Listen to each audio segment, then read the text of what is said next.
No, it's okay. It's good we get out of the way now. I informed her that we're having a change to trivia today. It's not going to be for the listeners. It's going to be for the guests and Donnell. Donnell. He goes by Donnell on the show. I love it. So you guys better don't get too drunk. We have to come up with a prize. I don't have a prize. Let's think about a prize or a punishment. Whoever loses. Oh, that is extreme. We'll win this. We'll win this trivia. All right, how about that's the prize. Whoever wins gets to pick the show they want to go to. Slam or Great American Music. Yeah. But can we all go? And just one of us has to pick, so the punishment is we have to go to the other person's show that they picked? No, that wouldn't really be a prize for the winner. Yeah, but we all love each other. Yeah. Where's the competition? You're gonna sit there and be like, oh, No, we take each other to shows all the time. We do. It's true. Yeah, we're show buddies. Pro fans, we roll deep in a crew. If nothing else. Well, we'll perfect this prize or punishment as the show goes on, I guess. What's up, everybody? Welcome to Between You, Me, and Jose, the Slims Presents podcast. We're back again this week. Got Donnell in the house. hello. What's up? I'm Chris. I'm here with two of our three guests today. Katie, Hi. over here, What's up? and Marisa Yes. in the middle. What's up? And then this seat right here next to Marisa will be Greg once he shows up. It sounds like he's getting a potential stern talking to from somebody. Never. We like to always have the rule that whoever is the latest to one of our meetings is the one that has to buy the drinks. We haven't really been holding anyone up to that, but Greg's got a round on this one. Yeah, he does have a round. And we've been getting better, too, I think. It's usually true. So I'll let you guys talk a little bit about professional fans. That's the moniker that you guys are operating under. Yes, it is. What is professional fans? You guys are all come from different places. You work different jobs, but you come together under this banner to... You want to take it away, Katie? Yeah, so professional fans, it's sort of, we throw shows. So we find artists that we love, both local and from around the country. And we put together shows for them to showcase, people who we think are underappreciated in music or people who are on the rise. But that's our way of getting involved. Yeah. It's a great way to sum it up. And then we do other things in the community too. I mean, we took that. So Greg and Katie had already sort of formed, and I'm the last professional fan to enter the scene, if you will. But, we've taken that and we've tried to branch out. We have a radio show on Monday nights on BFF.FM. We threw the first annual Bay Area record label fair with Jesse Frick, who runs Father Daughter Records. So it's just about looking at the San Francisco and Bay Area music scene and figuring out places where we can get involved outside of especially what Greg and Katie are doing, since they're already involved in the music scene in their day-to-day lives, but having more of an impact on the way that we see music and what we hope to be seeing in the scene that may not be there already. Yeah, like having an active involvement and,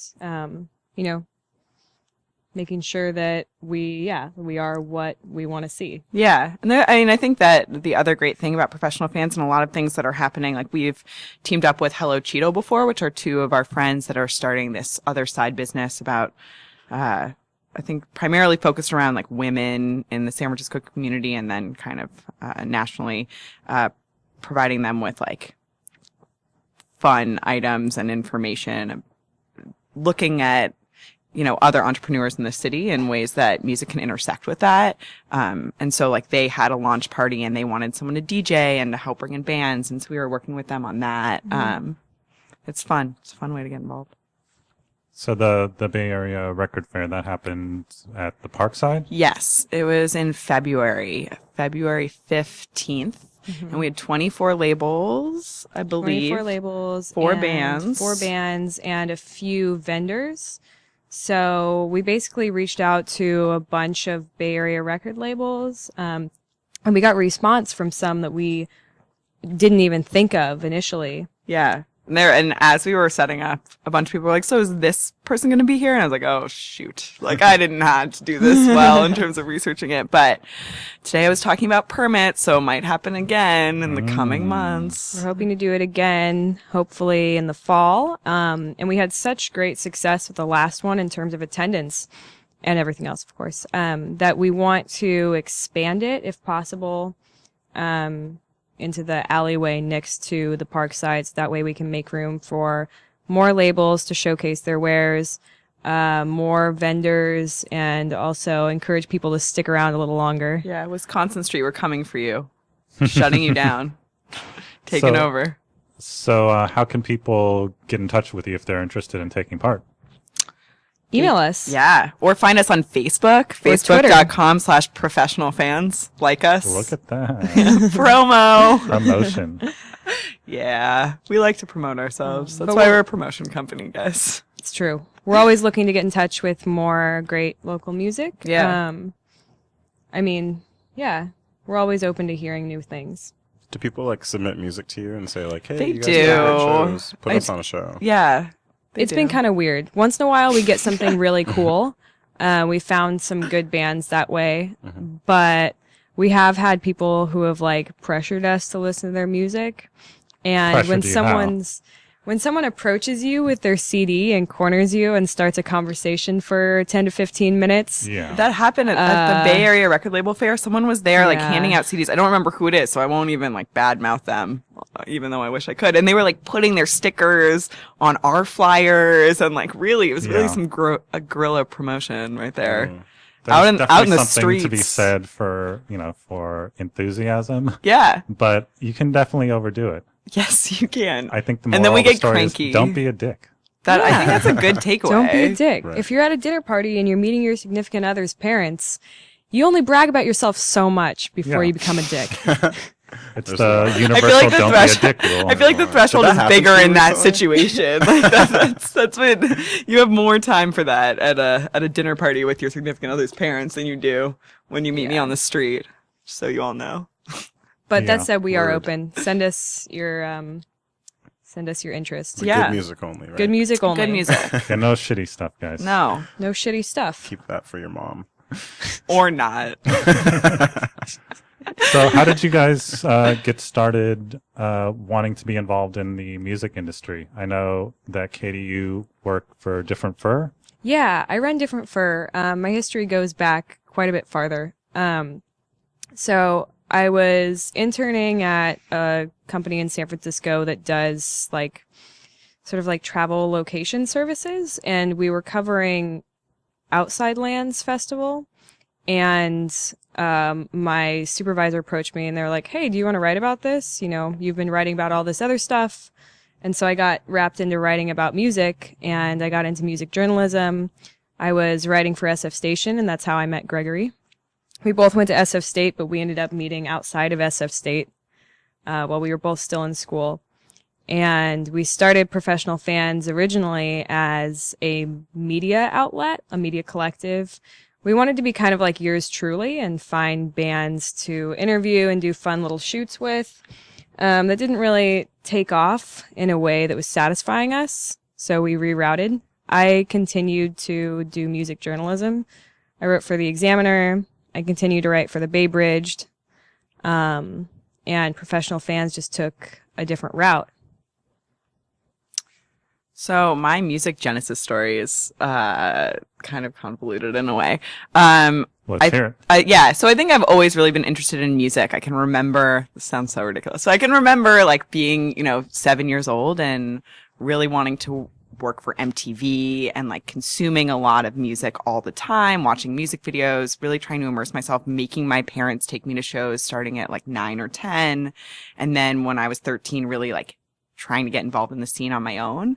I grew up in San Francisco. So I was going to the Fillmore, I was going to Gilman, I was like really, from really tiny venues to house shows, garage shows, all the way to like these bigger venues. But I wasn't a musician. I didn't really know how to get involved other than just showing up and participating. And when I went to college, I started writing about music, and I thought that that would be my entry point. I was going to be a music journalist. This was going to be great. I wrote for the paper. I was part of a blog that I started with some friends. I went to Cornell, and they went to Ithaca College. It was called Skipster. So we brought beach fossils up to Ithaca. We brought Marissa Nadler. We like had this collective. We were really trying to, it was kind of like professional fans. We were trying to build a scene. But we all graduated and we couldn't build the scene anymore. And I came home and I was really dejected. And I felt like, okay, that's it. Like, I can't get a music journalism job here. I got to move to New York or something. Like, this isn't going to work. And I started a job that wasn't about music at all. And I decided I'd start managing my friend's band to just get involved. I felt so disconnected from what was going on in San Francisco. I'd been here for about 2 years and there was like really nothing going for me. I'd go to shows alone. I had no friends. It's really sad. It was really sad. I was not a happy camper. I really wanted to move back to New York and, you know, start over again and get more in touch with the people that I'd been with in college who were doing this kind of work. And then the first show that I booked for this band, I met Gregory because he was managing another band and they were playing together. And he was like, I'm going to show you the ropes. We'll start hanging out. And through him, I met Katie and everyone else that I'm friends with now in the scene. And there were like 3 months of us hanging out a lot. And then one drunken night, which I think is the way that things happen in this industry a lot. He was like, I think it'd be great if you joined professional bands. And I was like, you know what? Maybe talk to Catherine, like figure it out and then get back to me when you're sober and we can, you know, we can see what happens. And then later that week, they invited me to drinks and they asked me to come on. So I still maintain my non-music job during the day, which I hope to one day turn into a music job. Everyone looking to hire out there. But this is what I do on the side to, you know, still stay really involved. And it's been great and really made me love living in San Francisco again. So that was really long. Sorry, guys. But that wasn't that long. That's where it comes from. Believe me, I've had much longer rants than that. Good. Good. So you can all do it. You can all find your scene out there. Well, yeah, that's part of what we've been addressing a lot on this podcast is how people can take part in building a better music industry. Mm-hmm. Right now, everything is kind of in flux. Mm-hmm. All the tried and true paradigms that existed, the business models, the promotional avenues are all changing. Mm-hmm. And that new thing hasn't come and, you know, taken the place of the old record label, radio, magazine system that, you know, worked so strongly for many, many decades. And it's a bummer in a lot of ways because it makes things a lot harder for things aren't delivered to you, you know, and you kind of have to take part in it. You have to actively participate if you want something to happen. Mm-hmm. And so we've been talking a lot to bands, to journalists, and bloggers, and pretty much anybody who will come on our show about, you know, how do we take this opportunity of the void that's been left by this giant mechanism and start to build something that it's a little bit more equitable, I guess, for the people actually creating the art. Because we had, you know, the record label system, it had its pros and cons, obviously. You know, a lot of great music came out of that system. But it was limiting in a lot of ways. You know, there were certain types of music that just wouldn't get picked up by the, you know, the more mainstream labels and stuff like that. It was much, much harder to get your stuff out there. Mm-hmm. But in a lot of ways, there was a lot more nurturing going on. You know, a band would get signed to a label and that label would sign them with the knowledge that they were it was a long-term prospect. Right. Which sort of started to change right before the industry started imploding. Mm-hmm. And so right now we're kind of left with you know, the side effects of that. And it's so sad to hear you say that the industry has imploded. That makes me sad. Well, the traditional industry no, has imploded. I mean, you're right. It's not, I mean, the way that you're describing it is correct, but just, you know, the reality of that people who are really passionate about music, not even work in music, but are a part of music every day, it's just sad to, Yeah. you have to do what you can do to help raise it back up, I guess. It's true, and it's not going to be easy, especially with the advancements in technology where people can sort of isolate what they care about and sort of tune out everything else. Yeah. That is a great tool for the individual, but it's a really shitty advancement for people like us whose jobs it is to get the word out about new artists and shows and stuff like that. But I think that there are certain avenues in technology, and maybe this isn't what you're talking about, and if that's true, correct me, but where when you try to isolate yourself, at least now there are tools that can point you in the direction of new music regardless of that. Like I think about something like a SoundCloud, which might not be at all what you're talking about. No, I mean, but, it's one of the tools. Right, sure. but so if you identify a song that you really like, and it will take you down this path of exposing you to new music if you just let it go. And I think that that's really helpful in ways that I found out about artists that I had never heard of before. And I was talking to a friend this weekend, and I thought it was really interesting. She said to me the first thing she checks every morning when she wakes up is SoundCloud, which, like, to me, really? I feel really limited by the fact that I check Facebook and Twitter when I wake up, and that's embarrassing, and I need to stop that. But it was so great to hear that she wakes up in the morning, and the first thing that she wants to do is go see what was released overnight or what her friends had identified as great songs when they were working at night or working during the day yesterday.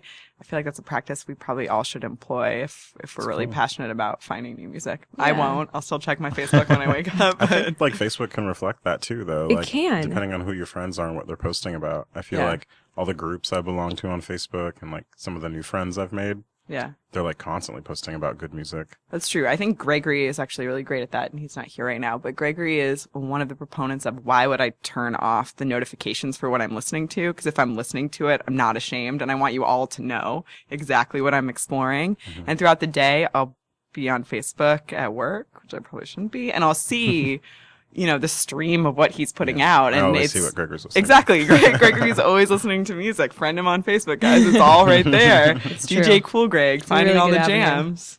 See, I don't know about that. I mean, I just feel so, like, hesitant to click that, like, checkbox for the notifications. I don't want anyone to... I just think that I understand where Greg is coming from, and I really respect his music taste, so I'm fine seeing what he has to listen to. I'm not always listening to the best stuff because I want to explore everything, and some of it might be really terrible. I feel that way too, and I don't really want to dilute an already diluted news feed. As I say it out loud, it sounds not that great, but I want to really limit my social media presence in a lot of ways. I feel like it's something that in this day and age you really have to be aware of what you're putting out there in the world. Really true. Yeah, I mean, the personal brand has more value than the joke surrounding it. And I agree. If I'm going to put myself in a position where I want to be recognized for being involved in this community, then I only want to dilute myself with so many plays of songs where I don't know where it's going or Yeah. Also, how many times do people want to know that I'm playing the Dark Side remix of St. Vincent? Like, I would let people know that every day. A million times. I'm listening to it like 25 times a day. Maybe they need to build in some sort of filter mechanism. Exactly. So you can, like, as you're listening to it, you could be like, oh, hush up about this one. Yeah. Don't let them know I'm listening to Exactly. this. Or like one time, Really one Greg. playthrough. Yeah. Gregory's here. Gregory. Cool has Greg. made it to the building. Party's about to start, guys. Well, I just turn it off because basically then people would realize that I just listen to the same music over and over again, and I don't listen to any new music, and it's really embarrassing. And Cocteau Twins just like have all the plays on any music player I have. It's like, there we go. I think Katie just bought a record of theirs at Explorers International this weekend. She went to Explorers for Record Store Day and bought music that was not new, which I respect. Yeah, that was my beer. Guinness opening. can. The Guinness is open. Things are happening. Yeah. No, I mean, you were talking about SoundCloud and being able to find new music through SoundCloud, and I don't like being the guy that like is like, oh, I don't really listen to that much new music, but it's true. Like, what I'm interested in is not hip right now. It's not like, I mean, it is kind of in a way, but it's very different. Like the modern interpretation of it. What's up, Greg? How's everyone? Cool Greg in the house, everyone. What's up? Cool Greg has arrived. You want that? I come prepared. But actually, for me, it's YouTube recommendation system. Like the videos on the side of YouTube, like expose me, to so much shit. It's ridiculous. Like, because I am a really big fan of like old school disco and obscure funk and early house and techno, which a lot of it is just like someone will release one record with 2 songs on it, and then that was the only thing that ever got released. So back in the day, you would have to go dig through piles and piles of records. Right. And every thrift store I would go to, I would just feel compelled just to like, I know this is only going to be like Barbra Streisand records, but I'm going to flip through them all anyways. And I mean, that's the hopes. That's part of the beauty of the music scene now, is that I feel like it's becoming more open to a wide range of interests, because people have realized that if you like independent music, then you might like underground music. And if you like underground music, then you might like something that's old that no one knows about. And when you dive into that void, you kind of realize that it's a bottomless pit. And you can go as deep as you want. And I've seen in myself, if not my friends, sort of opening my mind to music genres that I never would have thought that I would have liked 2 or 3 years ago. And now I'm so interested in just like hearing everything and really figuring out what the different types of music make happen to our brains. It's interesting. Like, were you, we've had this debate a little bit, like whether future generations will have lost something not having that experience of like going to a record store and digging through the stacks of vinyl or, CDs or whatever, and then going and listening to it like at the station or whatever. Well, not even that, but like going to the record store and talking to the dudes who run the record store and like asking for suggestions about music that you may be into because you like this. Like that was the first YouTube sidebar or Spotify recommended plays. Right. I'm scared that people are losing that experience of really understanding the community that acts around music. That's not just concerts and concerts and Spotify and YouTube and everything else, but like going and seeing things and going and meeting people and having conversations about rock, doesn't rock have this crazy timeline that everyone that, School of Rock detailed so beautifully that is kind of being lost and forgotten. Yeah. And to that end, I mean, there are, the thing that I think is really great specifically about San Francisco, and I'm sure, I think that, this will exist in a lot of major metropolitan areas. There are these small record stores in San Francisco that I think are, they're struggling to survive, but they have these great resources there. Like you go into Rookie Ricardo's, and Dick is amazing. You tell him what you like and he will pick out 10 records for you. The same, I was recently at Aquarius for a record signing thing, and so we were waiting outside for Wayne Coyne to show up and sign records. And for some reason, Aziz Ansari walked in, and he actually bought like $300 worth of vinyl that the dudes who run Aquarius like ran around the store and picked out for him. And he was just down to buy whatever they gave him because he had heard about this shop. He made a special effort to go there, and he wanted their recommendations. Obviously, we can't all have deep pockets like that, but Gregory is right. We should, go out and ask for those recommendations and learn. Yeah, it's important to remember where you're spending your money. And if you listen to a lot of music or whatever, you have to remember that SoundCloud is free and YouTube is free and Spotify is free. And you need to find a way to give back and support something if you like it, because the statistics on album sales are depressing. And nobody buys CDs anymore. So it's important that if you're listening to music and you really like it, buy the MP3, keep it on your phone forever, buy a record. It lasts a long time. It costs $20. And buy a shirt or a pin or a tote bag or something that like you represents the artist or something to contribute, right? Because they're doing so much, they're spending so much of their time trying to contribute to a space that they mostly for 90% of the work won't be rewarded for. You know, a lot of people tour a lot now, which is great, and booking agents are now the new superstars because they are going to get you buzz and relationships with people that can make you money.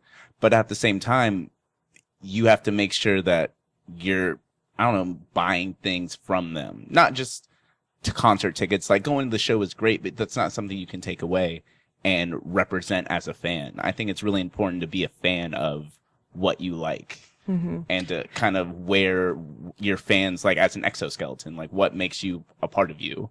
I ran into Gregory after the St. Vincent show that we were both at, and he had like a tote bag and a record and a poster and a t-shirt. It was amazing. And he was so happy about it. Because she's my favorite artist, and I think it's really, you know, it's like a sign of pride to wear that stuff out and be like, oh, and I love wearing it out and be like, oh, you were at the show? I was like, yeah, I was at that show. Yeah. That was my show. Yeah, we're friends. Cool. But, I mean, it's so important to not just meet people at shows and at festivals, but like to meet people in the real world and bond as music fans. And, you know, it's so hard to do because we're all caught up in our own laptops and everyone has their own playlists that they share or don't share. But it's so important to talk about, you know, whether you like Arcade Fire. I don't like Arcade Fire, but if you guys like Arcade Fire, then you guys should all hang out and like talk about Arcade Fire stuff. There's a Yahoo meetup group for that. Right?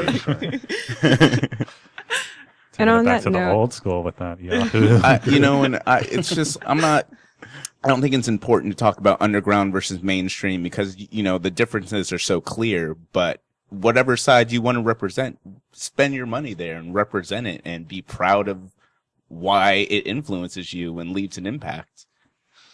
and I think that's on that note, it's also important to remember how vast, you know, the music world is. And if you don't like one thing, move on to the other. And it doesn't matter what you're into as long as you are supporting and stand for something.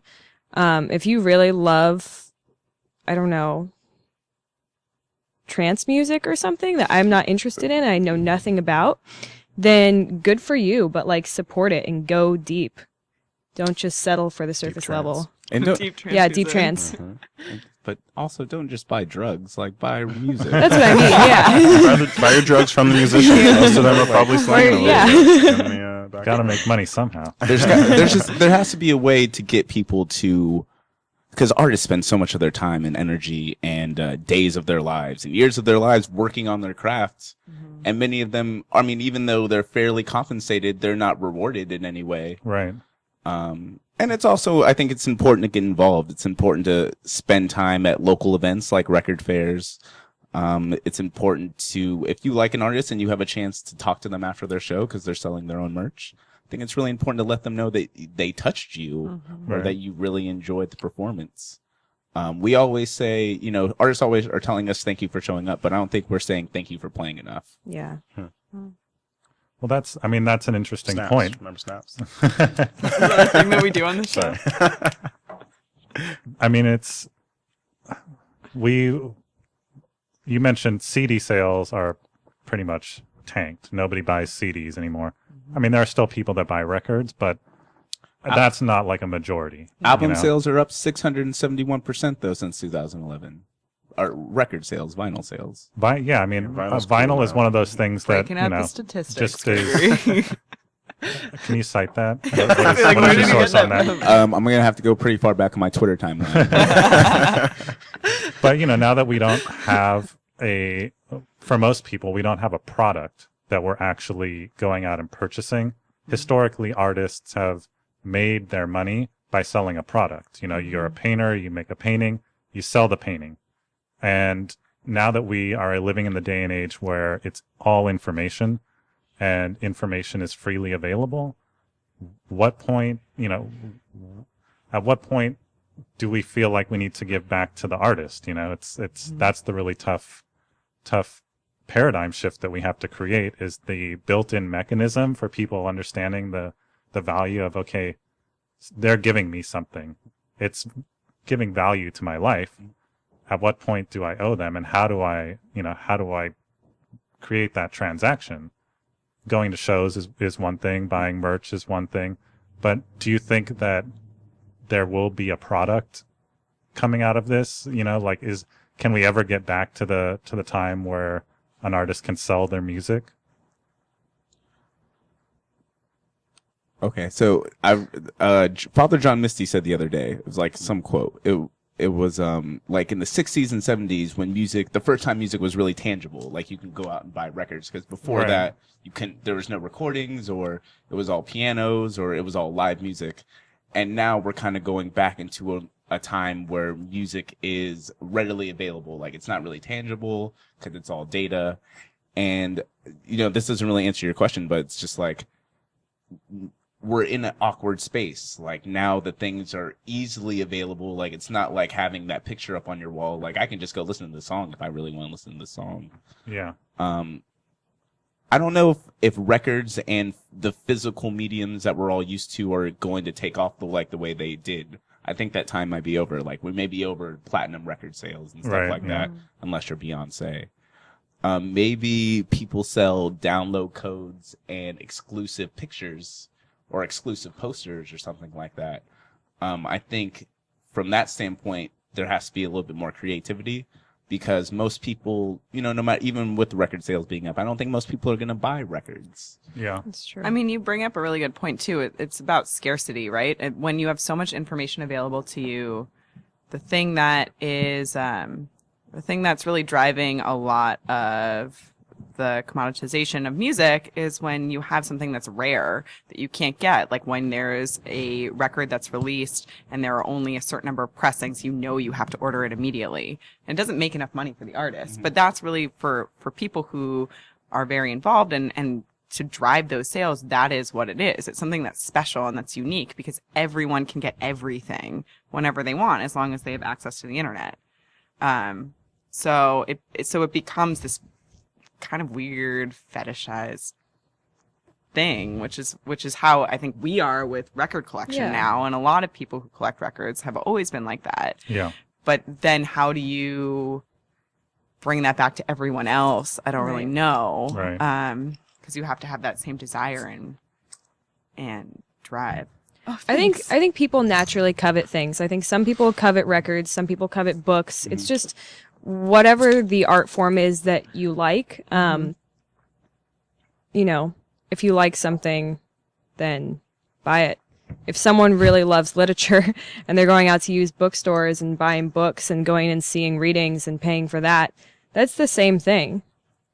And also, I'm not mad at people that buy stuff on iTunes. Like, if that's the way they feel most connected with something, then please, spend the iTunes money on it. I think that's also very important, and not, you're not any less of a music fan because you decide to buy the record on iTunes rather than.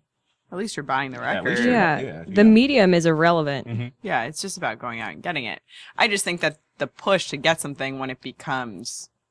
We're in a phase where you only want to get something if it's special, right? And that's the issue, is that music in and of itself is not special anymore because we all have access to it all the time. Yeah. And what makes it special again? What makes it rare and what makes it something, or not rare, but because you have so much information, we're losing the idea that it is something we should be thankful for, that we have this unlimited access. So look at Wu-Tang, look at what exactly, they're up to, right? Exactly, Scarcity. that's true. But that brings up an interesting thing, because it's like Record Store Day.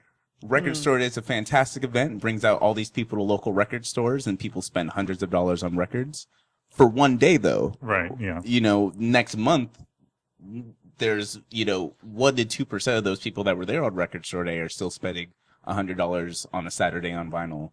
Right. And Record Store Day is fantastic because it gives local record stores an opportunity to re-up and buy new things at the day after. But at the same time, there are also some fundamental problems with Record Store Day in the way that you're buying stock that you cannot return. So you'll go into, I love you, Amoeba, but I don't feel that terrible for Amoeba. You'll go into Amoeba, and throughout the year, you'll see that there are these records, 7 inches, LPs that never sold, and they can't return them, where normally, if you have overstock, you can ship it back to the manufacturer. So right there, you have smaller shops that also run into that problem where they stock up on things that they may never sell and then they can never get rid of them. And the other thing is that they don't stagger it correctly so that pressing plants are overwhelmed. Mm-hmm. And then you have labels, smaller labels. Like, for example, I don't know if all of us do, but I know that Greg and I are subscribers to Turntable Kitchen. Like, they couldn't get their records this month because the plants were overwhelmed by Record Store Day. And so they had to push it back, which is fine. I mean, they're going to be fine. It doesn't, they'll get them out eventually. It's just a bummer.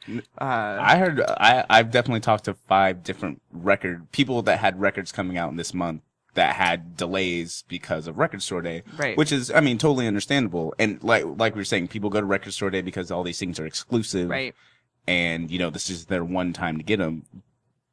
But fundamentally, does that really work? Like, yeah, if the only motivation for people to buy records is the exclusivity, we're only giving them that one day a year to really express themselves buying records, and people are buying records that aren't even Record Store Day releases. Right. So, like, what's stopping them from spending $20 or $40 a week, or every 2 weeks, or even like $40 a month on vinyls or any record whatsoever?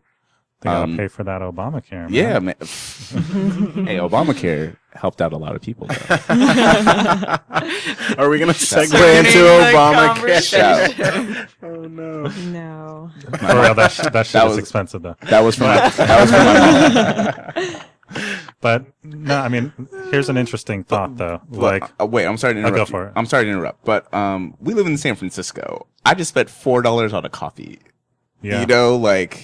Yeah, buy 4 used vinyls. So I'm saying that we spent $4 on. I heard there's a toastery place that just opened up that's selling $3 toast for artisan toast for $3.50. It's hell of good toast. I've had it. I heard it's really good. But I'm saying it's like, yeah, we talk about expenses, but we all spend money going out, and I Ubered to get here. That was a record that could have been bought, Cool Greg is balling, just in case. I'm not balling. I'm spending my rent money. Uber life. But there's always saying, oh, it's too expensive, blah, blah, but it's not too expensive. It's just we're putting our money in other places. Right. And when we say it's too expensive, we're not respecting music as an art form because we're saying, oh, music doesn't deserve the money that I'm going to go spend on toast. Right. Mm-hmm.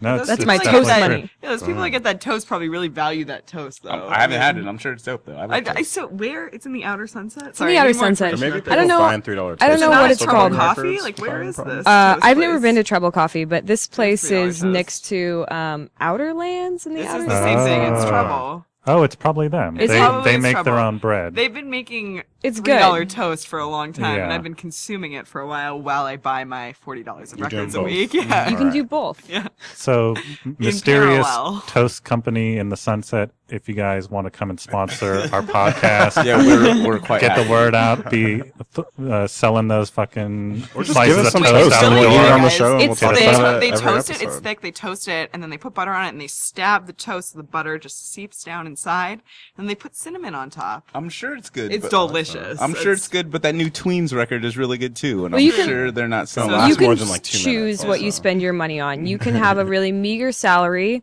and decide how much you can afford to spend on art every month. You can have a really big salary and decide how much you want to spend on art every month. But the importance is recognizing that whichever way that is, you are making a conscious decision, and you are never too broke to support something that you love. And unless you really have a problem. Unless you're really broke. Unless you really have a problem. I think that a lot of people in this city who maybe are struggling to get by, who are in our scene, oftentimes take issue with like this idea that like, why don't you just buy a record? Why don't you just go to a show? And it's really hard for them to hear that. I heard that at one of the nightlife and tech talks. Someone raised their hand and was like, what do I do if I can't actually afford to go to a show?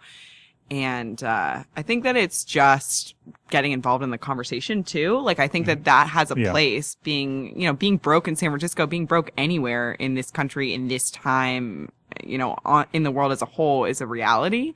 But as long as you are voicing the fact that it may be hard for you to get involved when you have no money but you still want to be involved, like that is still helpful. But I don't want to, lessen. But I don't think it's so hard to get involved, because all you have to do is team up with 3 other friends and plan this thing called a record fair. Oh, yeah, no, that part's true. I agree with that. Really give if you're really serious about it, you can give your time and effort.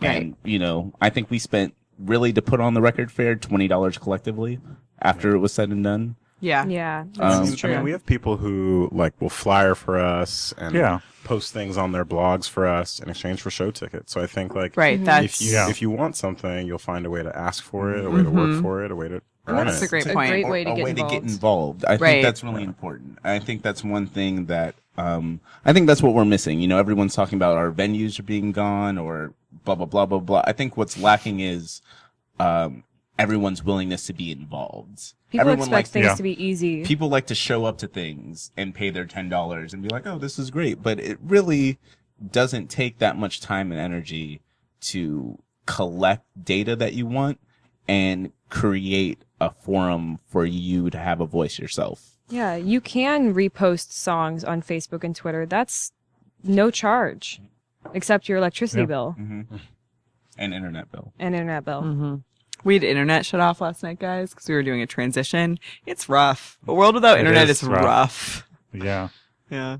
And it takes several days for them to get it back up and running sometimes. I hope that when I get home it's working again, but probably not. Shouts out to Monkey Brains, by the way. Monkey Brains. Best ISP around. And super cheap. I'm on their list. I'm waiting. Tell me about this. Super fast, Yeah, what is super that? cheap, Tell me super about it. local. I've had it for 2 years. It's 6 times faster than one of the 2 big companies I had before that. And Super it never high goes speed. down. Super it's high SF based. speed. We have it for our office, and we get it for 1/4 of the price as the next cheapest price. Right. It's Shout out to really- Monkey There's Brains. 2 big Yeah. competitors that really blow. But it's so I- popular right Get now on that you this. have to wait on a really long line. When I put in my motherfuckers. ticket, I had a couple hundred people ahead of me, and she was like, "Just give me 48 hours and call back, and then we'll figure it out." And I was like, "Shit, all right." Good things come to Can those I who put wait. in my request now and wait? Because I'll be moving soon, and then I can get it at my new spot or hypothetical something. Yeah, address. yeah. One day I'd like to live in the Mission address. I've been for a long time looking for a local alternative to the Problem big corporate. is, it's SF only spares. Mother. You live in the East Bay? Wait, where did you live in Oakland? Yeah, I live in Oakland. Yeah, Oakland's tight. Yeah. Oakland's Oakland the is shit. tight. Oakland's great. Oakland's not Monkey Brains, What's your though. favorite Oakland bar? Favorite Oakland bar. Let me think about that. Does a venue count? Yeah, Sure, of course. yeah. They serve alcohol. Personally, I love Eli's, Mile High Club. Uh-huh. Never been there. Good sandwiches, I hear. It's a total shithole. That's what I was gonna say. I've heard that you Uh, leave and you can't wear your shoes anymore that you wore into that venue, and so it's a It's just one-time shoe yeah. policy. It's like Really? old school punk venue. Yeah. Super low profile. Just you go in, everybody looks cool. They've got leather. They've got their patches all, and everyone's there for the music, and everyone's there to just have a good time. Uh-huh. And they showcase a lot of awesome local artists. Sweet. And yeah, I mean, that's the kind of place that I really like to go. Have you been to the Kingfish? That's my favorite. Yeah, I that's fucking an love awesome that spot. place. I haven't Yeah. been there in a long time. It's though. really good. They have free popcorn. Yeah, This is my yeah. plug for the Kingfish. Free popcorn, and the entire bar was built around a shuffleboard table that they wanted to have in the bar. So they had to find a space that had an alleyway in the back so they could build this shack where they could put this vintage shuffleboard table. And it's awesome. I used to go there a lot. I had some friends that lived in Oakland. They don't live there anymore. We'd go in all the old men taught me how to play shuffleboard. They're borderline creepy, but I learned a lot and I came out of it a much better shuffleboard player. So everyone should go check it out. See, I love Oakland. Maybe I should move to Oakland. I Not love the Mission. I love Oakland. I think Oakland's great. I think if anything is suffering from BART ending early and us not having more 24/7 Yeah. transportation Get into that options, conversation now. Oh, boy. it's Oakland's nightlife. Right. Because Oakland has so many great things going on and has good shows all the time, and the situation there is great. Yeah. Except we all have to be on BART by 11:45. Well, You Yeah. guys throw shows there's at the other Nightlight every factors. night. I We threw a do. show at the We threw a show at last the night. night last night, and How hard is it to get SF fans out over to the Nightlight? it's there were It's some impossible. there, there were though. the funny thing is the most people there were from San Francisco, Yeah. but the problem, but you you understand when you throw a show in Oakland like that, you really understand what the what the Fox has to do and get people out of there in time to go to the BART. Get that last BART train. Right. The last thing you can do is have people there at midnight because no one can get back home. Right. Yeah. But I know that there has been a lot of discussion right now about BART. I just and extending the hours, and did anyone go to the talk that happened? There was I was at work. I was at work too. We got jobs. I know. I'm just interested to hear what they say because the way that they always position it is that they didn't do a good job when they were building it, right? And so unlike the New York subway system where they can run 24 hours because they have multiple tracks and they can run maintenance, there's just no way for them to do that. And I feel like that excuse makes sense, but it's kind of tired at this point. What are we supposed to do? We're building a subway system from Chinatown to Market Street, which makes absolutely no sense and is completely wound up in other things. Like, why can't we figure that out? Did Shrimp Boy have something to do with that? Probs. I mean, I've never seen so much construction in San Francisco before. It's actually really crazy. Yeah. It's actually, from the Mission to the Soma to the Haight, there is a lot of construction everywhere. So I don't know. I'm missing the justification to why public transportation doesn't get more of an Google paid for BART. Less room for profit. If Google paid for BART, I would never hate on Google again. Come on, you can Google, wear help your us Google out. hoodies everywhere. I would never even hate. Google BART. Google BART. Wi-Fi on every BART train, guys, which I think they're trying to accomplish and failing at every day. I'm not going to be happy until there's outlets under every seat. You want this to be like a Virgin America airplane right now. Virgin, come and take over. Charge devices wirelessly with Tesla technology. Yes. That's what I'm saying. It's all a scam, though. I mean, I imagine with the construction of BART back in the day. I mean, look at the new bridge. That shit is not even a year old, and it's already everything's rusting. The bolts are all rusting. Yeah, I'm not paying attention. Nightmare. I don't know. And I can't bike it, which is fucking retarded. Not yet. I don't know when you're going to be able to. Half the bridge. That is ridiculous. But we were never. Come back? Yeah. Hang out at Treasure Island, duh. Yeah, who wants to hang out at Treasure Island? You can't even get to Treasure Island. They got a watch some rugby. Go to the wine market. Knocking down the rest of the bridge before you can actually get to Treasure Island. Oh, Treasure really? Island Fest. Treasure Island's a pretty scary place. Silly. It is pretty creepy. It's like low income housing. Is it? Yeah. I actually went and was trying to take a look at a property in Treasure Island back in the day. He's taking selfies right now. That's cool. That's cool. Social media. You know you're on video right now? Yeah. Am I? He has no idea. He's been on his phone taking selfies. Meta. Oh. That shit is Treasure Island is hella creepy though. Yeah. I just see right here. This is the camera. Oh, what's up, dude? I'm just there's just kids roaming the streets.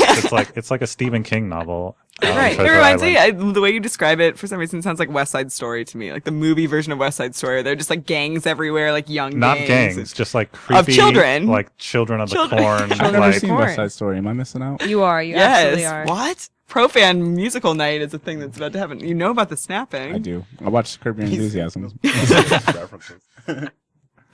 I don't know how we got so far derailed onto. I don't know. I like it though. Officer Crumpkey, man. Oh, you've never seen it, and yet you know these things. What? Curb Your Enthusiasm. Larry David has a deep love for.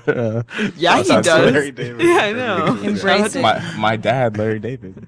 Crazy Eyes Killer. Shouts out to him as well. Crazy Eyed Killer.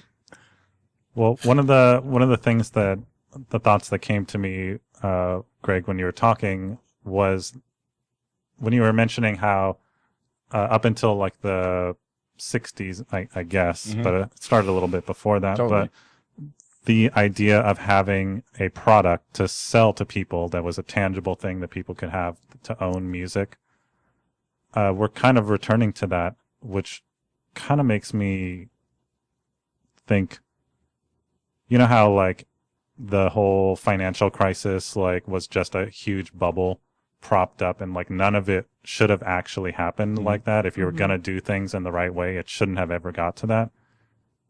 Is the music industry that we grew up with, I mean, was that a bubble?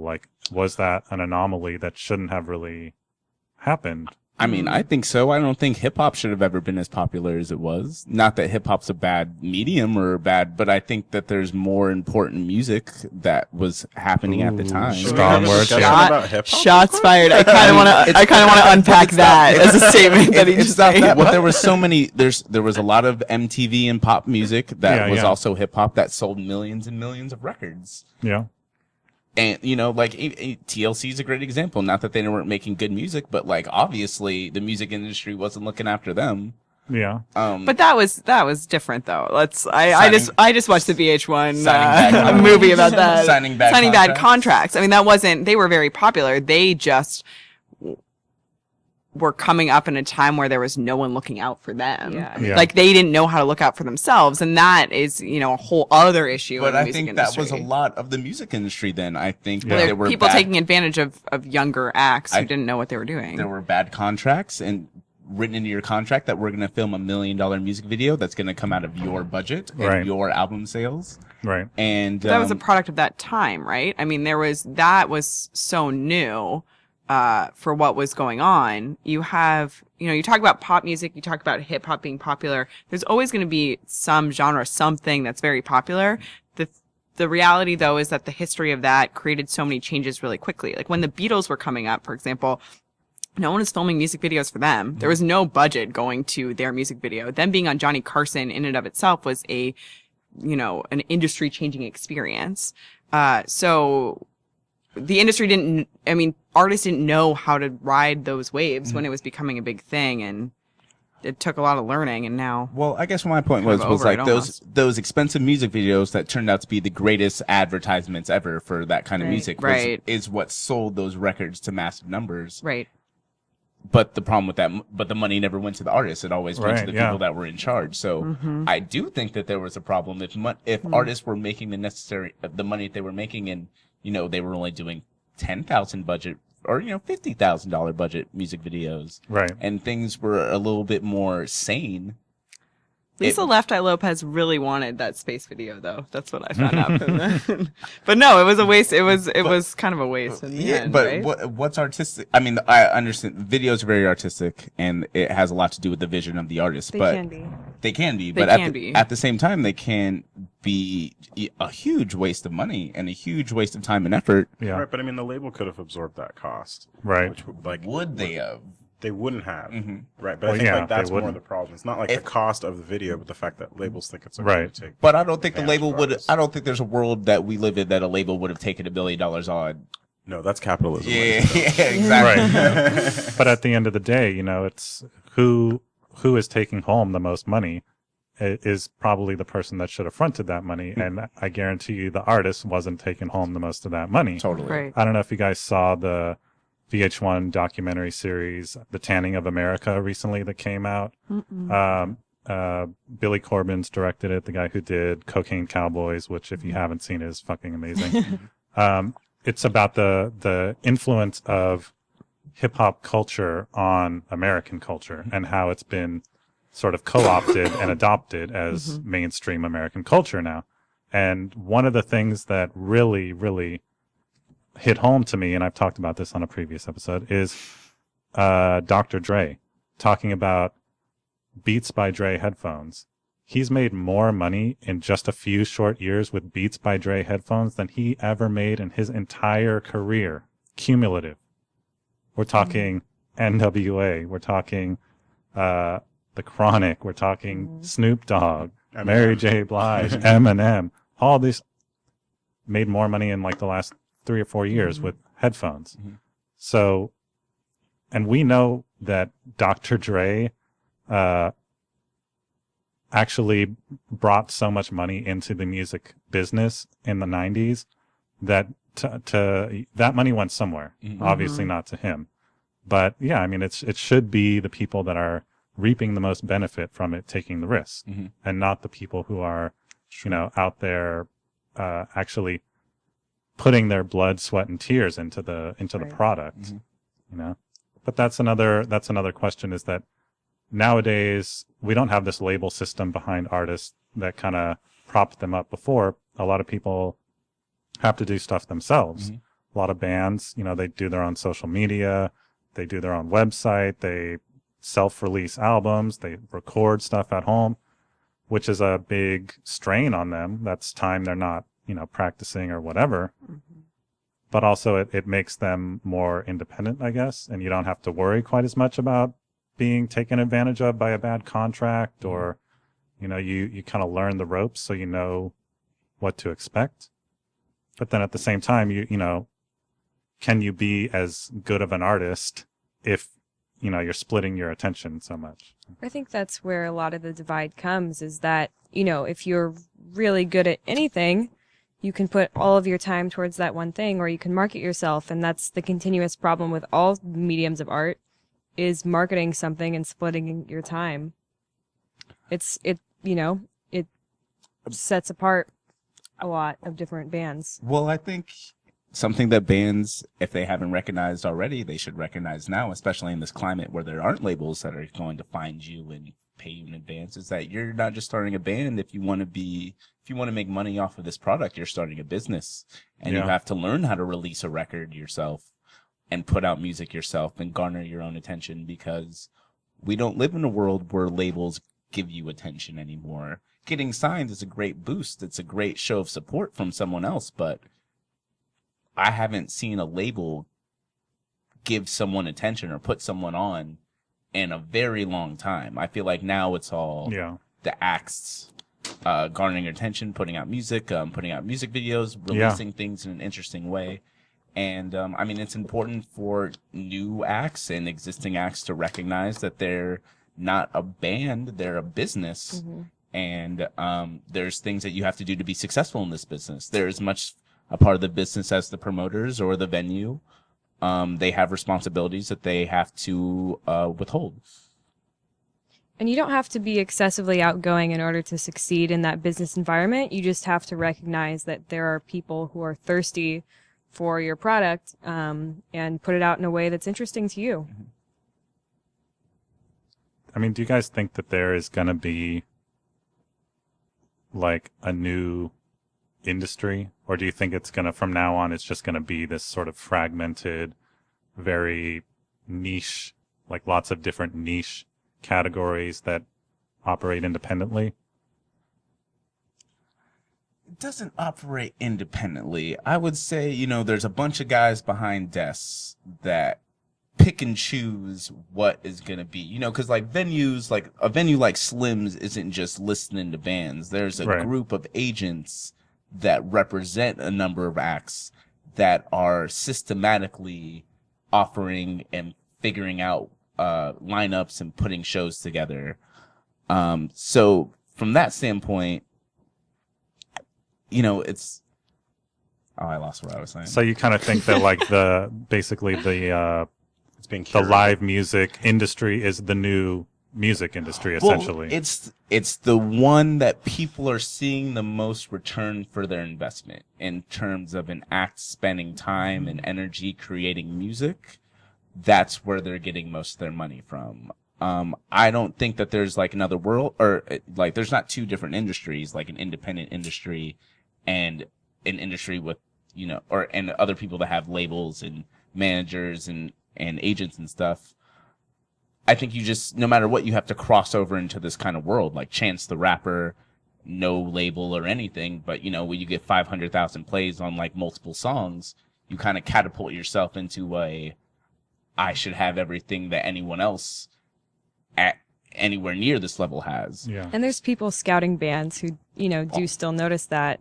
It helps. Everyone's, I think everyone's scouting. We're all on the internet looking at the news and checking out what songs come on. I am like notorious SoundCloud surfer. We've already talked about it. You missed us talking about you surfing the SoundCloud. I surfed the SoundCloud pretty deep. And DJ Cool Greg. But I think SoundCloud. I think a lot of people do that, and I think anyone in the music industry from that standpoint does that because you want to be the one that discovers this new act. Like there's not like there's a lack of people that want to discover music. I want to discover the next FKA Twigs. Like, I want to create the next Ellie Goulding.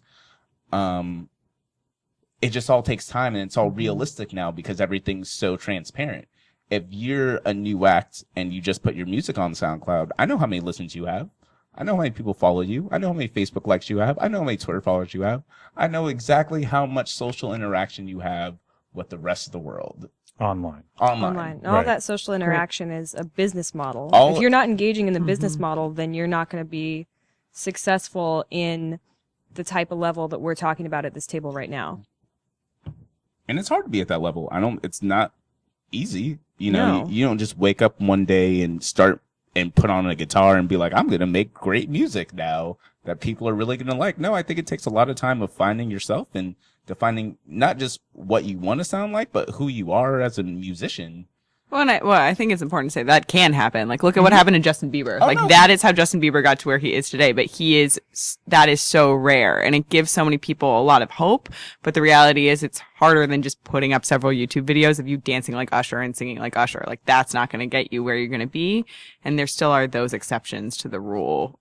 And those are the superstars that will be made, and that's how they will be made. But let me say, it's irresponsible if you think you're going to be a musician, for a career musician.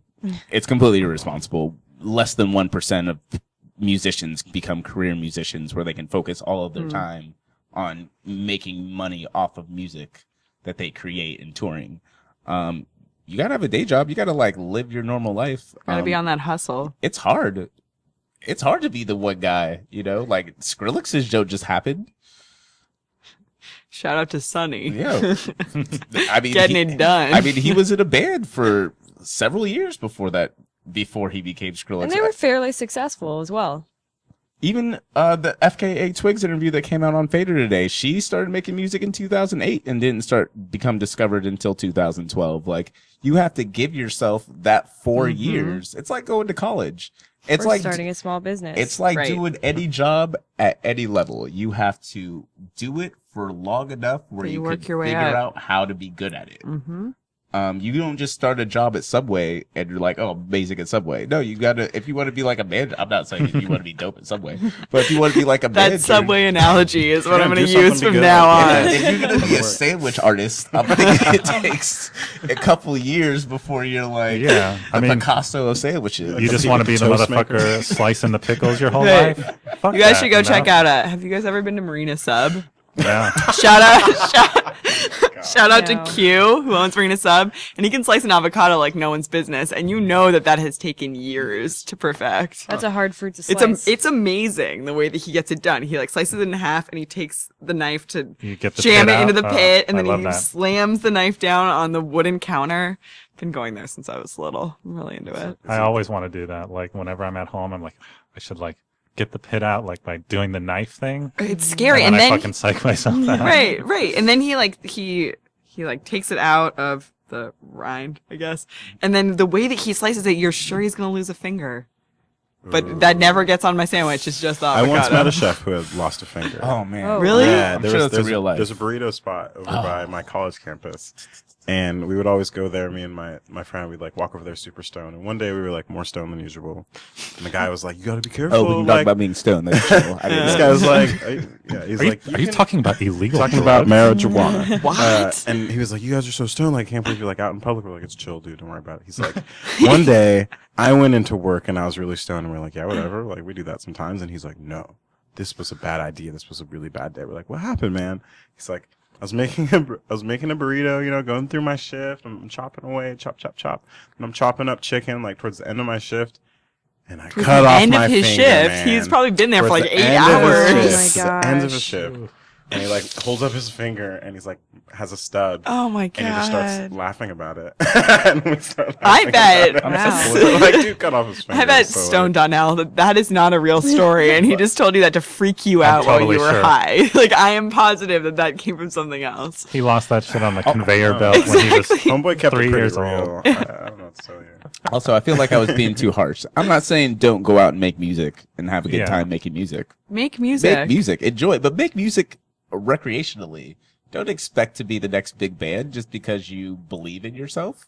That's great. Wait, I think that's wrong. I'm going to tell you. I think that's wrong. I mean, I think that you should have some optimism when you're putting out music. If you don't think you can be the next big band, don't be fucking making music, but like just have realistic expectations and have other things going on. Look, make music. I kind of disagree. I think expectations will ruin you. That's not what you said, but I just want to make sure. I just that's want to not make what that I said. clear. Okay. But I think it's very healthy to make music recreationally. Like just I agree.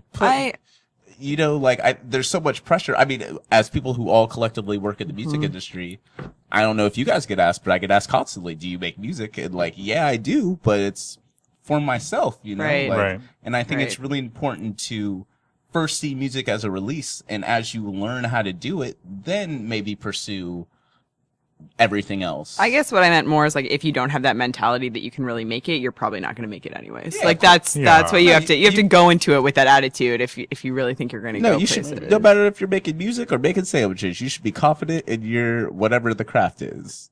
Because like no one else is going to be confident for you. If you don't believe in yourself, no one else will. But you know, at the same time, don't try and kill yourself. I mean, this is like the type of thing that we see in bands where there's one or two people in the band who really want to like make it and they want to make it their main source of income and they want to do this big thing. And then there's one or two other people in the band who are just trying to play to have fun and they're perfectly happy doing whatever it is that they're doing. And I think it's just understanding a distinction between those two things and that both are fine and that you can make a record and just sell it to your friends and a few other people. And if that's what makes you happy and that's an investment in something that, you know, then good for you. It's important to be happy off your own accomplishments, not what other people see in you. Those people are going to be weeded out no matter what, you know, because some artists last the test of time. Mac DeMarco in 30 years, I fucking guarantee it. You're going to show your kids that record and be like, look, these are the deep cuts, and they're going to put it on and love it. But exactly. And, you know, he's a great example of someone who I don't think expected to become, you know, if you read like his interviews and like where he came from and who he is now, I don't think he was someone that ever, you know, when he started playing music expected to be who he is now. He made music though because he enjoyed making music and because it was something to do. Mm-hmm. And I think that's you have to have noble beginnings. You can't go into a situation like I'm going to be one of the top people in this things. Maybe that, I don't know if that's ever worked for anybody in anything. Or else it's just someone on the street being like, hey, I'm the next big rock star, like listen to my demo. Yeah. Have you guys seen the documentary The Decline of Western Civilization Part 2? No, I have not. I want to now. You have to. It's essential viewing. There's been 3 versions, Part 1, 2, and 3. Part 1 was about like the early like LA punk scene, like Black Flag, stuff like that. Mm-hmm. And the second is the best. It's about I think it's called The Metal Years. It's like the subtitle. Mm-hmm. And this filmmaker, Penelope Safiris, I think is her name. She goes around and interviews like all the, you know, it was the time where hair metal was starting to take over metal, and like the Sunset Strip was like the place to be. Everybody like who wanted to be in a band was there. They were flyering on the streets, and everyone had the same look, and everyone thought that they were going to be the next Motley Crue or the next Poison or whatever. And it's the most tragic thing you will ever see in your life, because every single person, she asked them, well, what are you going to do if you don't make it? And everyone is, that's not possible. I'm going to make it. I mean, if you heard us, you would know that like that we're gonna make it. And you know, stuff like that just makes me sad because there's so many more rewarding things than succeeding in the music industry. Life is better. Go travel, go like eat cool foods that I don't get a chance to eat. I was just watching Anthony Bourdain the other day. And then write songs about it. Yeah, then write songs about it. Go have successful relationships and then watch them fail and then write a song about it. There are so many dudes and girls with guitars and drums and basses and synthesizers that you can't realistically think that you're going to be the one. If you do realistically think that, you are being egocentric and you are not looking at the bigger picture of the world situation. Because the goal should be to be communicating with people and to be sharing your own experience and to me, the place of an artist in society is to be a sponge, to soak in what is happening around them, soak in their version of reality, and translate it back for people in a way that allows them to gain some kind of meaning from it. Because not everyone is an artist. Not everyone has that ability, and the way our society is framed, you don't have time to sit there and just postulate about shit all day long. You know, like, we need these people in our society whose job it is to sort of digest and show it back to us in a way that we can think about things in a different and also have that emotional aspect. connection too. I know that Katie and I specifically have talked a lot about like the way that music and memory are intertwined, and that's like something that I wish that one day I could learn more about when I find time to go back to school. But I think that like these are the things that you touch on, you know, these are the ways that you experience. For me, it's the way I experience emotion. You know, I listen to music and that's how I process what's going on around me. Yeah. Even if it's someone that no one has ever heard of, it still means something to me. Yeah, I mean, it's like, I just, you know, remembering being younger and for the first time being like, you know, getting chills down my spine from some song that I had never heard of before, and I had no idea who sang it, and I had no idea what it was called. And I don't know. It's like a lot of people feel that way. Yeah, I I totally understand what you guys are saying. I don't know. I just have this thing with all the musicians that always say, "Of course, I'm going to make it." Everyone has this golden veil up above the music industry. Like, things are so good here, Right, and yeah. everything is like rutted like on time, and things are all perfect, and everyone's making money. It's the very opposite of the situation, especially today. You know, like very rarely, you know, a full-time music industry person. I don't, you know, I barely make enough money to live in the city. Yeah. I guess it wasn't, for me, that wasn't about, it was more like someone can still not be successful, but hopefully like they have that impact on like one person. Yeah, you know, yeah. like you have that emotional connection to that song, even if I'm one of like 3,000 people that listens to it. It's connected to a happy time in my life or a sad time in my life or something in between. Yeah. That I would hope would be a success. Yeah. But I think what I'm saying is like that should be your goal, Right. Yeah. Exactly. Yeah. Exactly. Because this other thing of like, I'm going to be the most popular. Yeah. Even when you're popular, you're not making money. Money is a very rare occurrence. Yeah. Lord makes money. Maybe. Maybe For Lord now, makes she money. does. Maybe Somebody's making money off Somebody's of Lord. making We don't know money. if it's her. Yeah, you But know? she has to make sure that she manages it all correctly and and she still has to figures play it out. shows. Yeah, And someone's making money. There are people making money. I think the Perfect Pussy example is good. Meredith says that she hasn't seen $1 from the band, and they're arguably one of the most popular bands in America right now, and have been since CMJ last October.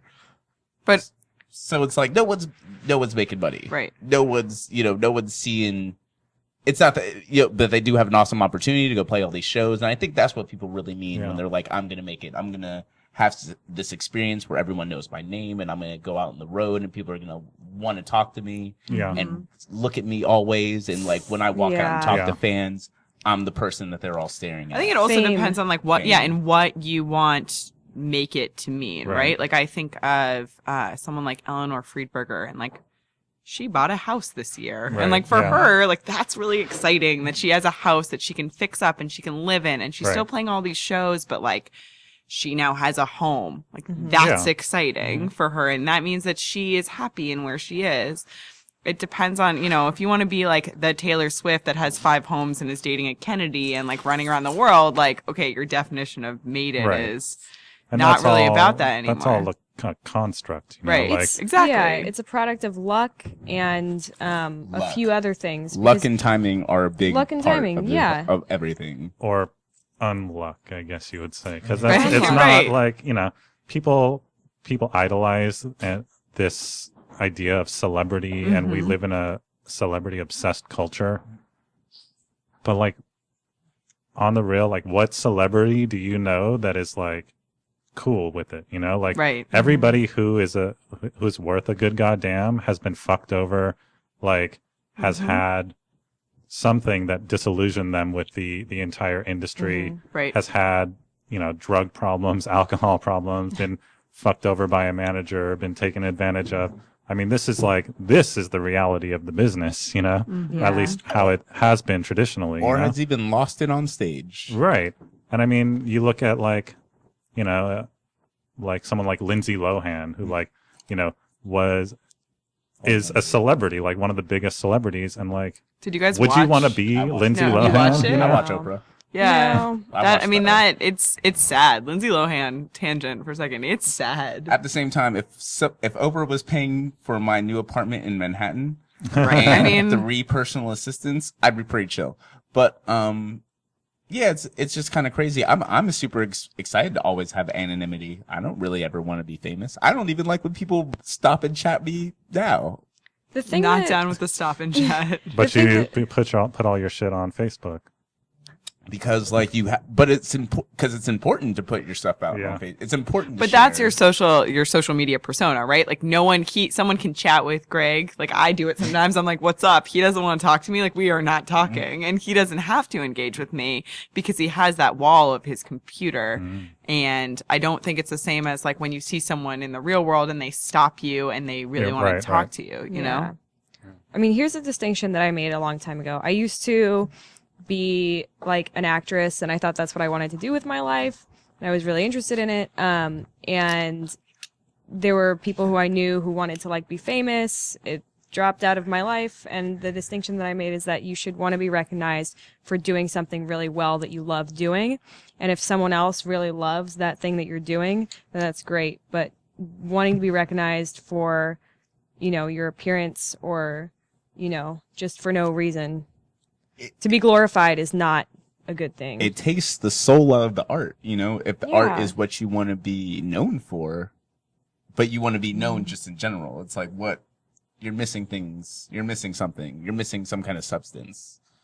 I don't know. I think most of the people that become big, and I wouldn't say rich and famous in music because it's really rare. I don't think Mac DeMarco's rich and famous, but I think he is famous. Beautiful. But I think he's happy with what he's done. You know, and I think that's what you really want to be at the end of the day, is happy with what you've put out. Right. Like what you've given to the world in terms of art and how it reflects on you when people do come up to you after a show or while you're walking down the street with your girlfriend getting a taco. It's hard, man. It is tough. I mean, this is one of the hardest issues that I think is facing our culture today, is like, how do we pick up these pieces and put them back together in a way that isn't just going to recreate the same shit over again, you know? We've come out of a time where like so many people lost their livelihoods, lost their savings, lost everything that they built their life on in multiple ways. I'm not just talking about like financially, but we've seen, you know, systems crumble where, you know, if your dream was to have a record store, you know, 20 years ago. Jesus, right? That was my dream at one point, guys. Yeah, I mean, it's never happening now, but you're fucked, you know. Yeah. I still have I know. record store. Yeah, no. You're totally right. My best friend and I growing up wanted to start a record store called Turtle Hill Records, named after Turtle Hill in the Inner Sunset. Not in San Francisco, obviously. My bad. Do you guys know the guys over at RS 94109? They're in Austin Caesar. I think it's really, you know, it's hard to own a record store now. You have to be, when it comes to social media, you have to be on it. You have to like build. It's just like being a band, quite frankly. You have to build an audience of local followers that will always flock, and you have to build out of town followers that when they come to town, they'll come see you. I think the best record store on the West Coast is Mount Analog, and I've even heard of them not having the revenues that they thought that they would have, and they're, in my opinion, by far the best record label or record store. I've never been there. Where is that? Yeah, me neither. It's More it's info. Highland Park in LA. I'll have to go there It's next super.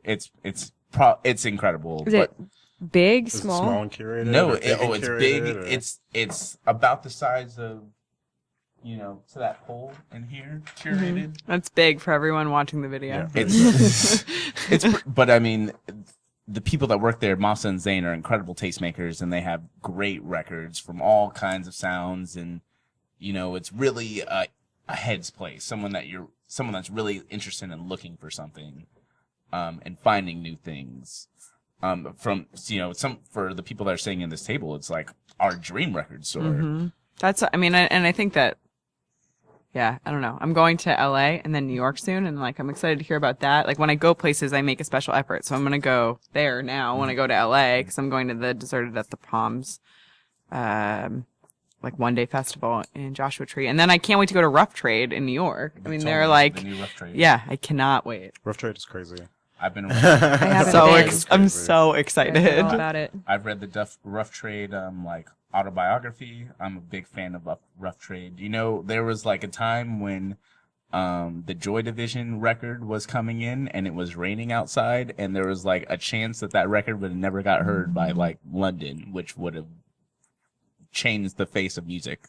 I mean, I have a bunch of like Smith 7 inches that are Rough Trade records, and I know that it's not the same going in New York, but I really can't wait. You get a taste of it. Yeah, it's gonna make me very happy. So do you guys think that like the setup that you guys are operating under today, where you guys are sort of curators and tastemakers, if you will, is this the new record label? I mean, because I struggle to think like, at what point does a record label become pointless? If anyone can release their music, a lot of people now, they create a record label just like because that's what you do. Your shit has to come out on a label, even if that label is just like the name and that's it. So at what point are we going to get rid of that and sort of take on this new model? Record labels are teetering on pointless, but in a weird way. At the same time, there's people like Help Yourself Records in Seattle Shout out to them. Yeah, they're great. Really taking the best of Seattle, Wimps, Dude Yours, Chastity Bell, and putting out great records. If anyone listens to this in Seattle, they're all doing a house show together this weekend, which is going to be incredible. But I think that's what's really important. I think that's what record labels are now. Record labels used to be these big teams of people, and there was an A&R, and he found all the people that they were going to sign them and really developed. And now I think those A&Rs, or people that would have been A&Rs, are the label heads. So it's like the people that care so much and do all the research are the people that make the labels and put stuff out. And that's crazy important because those have always been the ones that care the most. Those have always been the ones with the most vested interest. And those have always been the tastemakers because they were the ones that found it. So yeah, I think we've talked about creating a label, all of us, and I don't know if we're gonna do it, but I think the people that do create labels are people like us, people that become tastemakers in their city and put events together and really find a way to rally the city behind them. Because at the same time, throwing shows at the capacity that we've thrown them isn't necessarily something that is not viable, but it's not sustainable. Yeah. No, I was just going to say too, to your point, like, yeah, we've all talked about having a label. We've all talked about several different projects. And I think that what we've realized in our work over the last year or so is that like, it is so important to identify what will be successful, because even though we're talking about all the things that have gone away in the music industry, there still isn't a lot of space to necessarily succeed at these smaller shows. So thinking about what will actually bring people out and how to get them engaged is important. And we want to be very, we want to have an eye towards doing things that will engage our community. Well, and it's crazy. It's like, I say bands are a business. Now we're a business. So like we have to be careful so we're not overextending ourselves. Oversaturating what's going on. Because, like this show that I was trying to promote yesterday, people asked me today when it was, and it was like, okay, so obviously there's something going on in people's heads where we've had so much stuff going on that they haven't been able to identify when we were doing something. Yeah, that happened to me this weekend. I was talking to someone and I was like, yeah, we're throwing a show on Monday. And they're like, I haven't seen anything about that. And I thought about it and I was like, well, I've posted on Facebook about it like 5 times. Greg's done it like 10. Katie's done it a handful. We've all done it on Twitter. Like, what else are we supposed to do? That's just the way shit is, though. Exactly. I think, like, here we have like so many shows and we promote them like a motherfucker in so many different ways. And nobody finds out about them until they're sold out. every motherfucker is every like, time. oh, the show's sold out. Yeah. I'm a big fan. I had no idea. I said that to you today. So does that mean that we have to? So does that mean that we should scrap the small show idea and do record fairs or events like a record fair, not all the time, but consistently enough where they're a staple?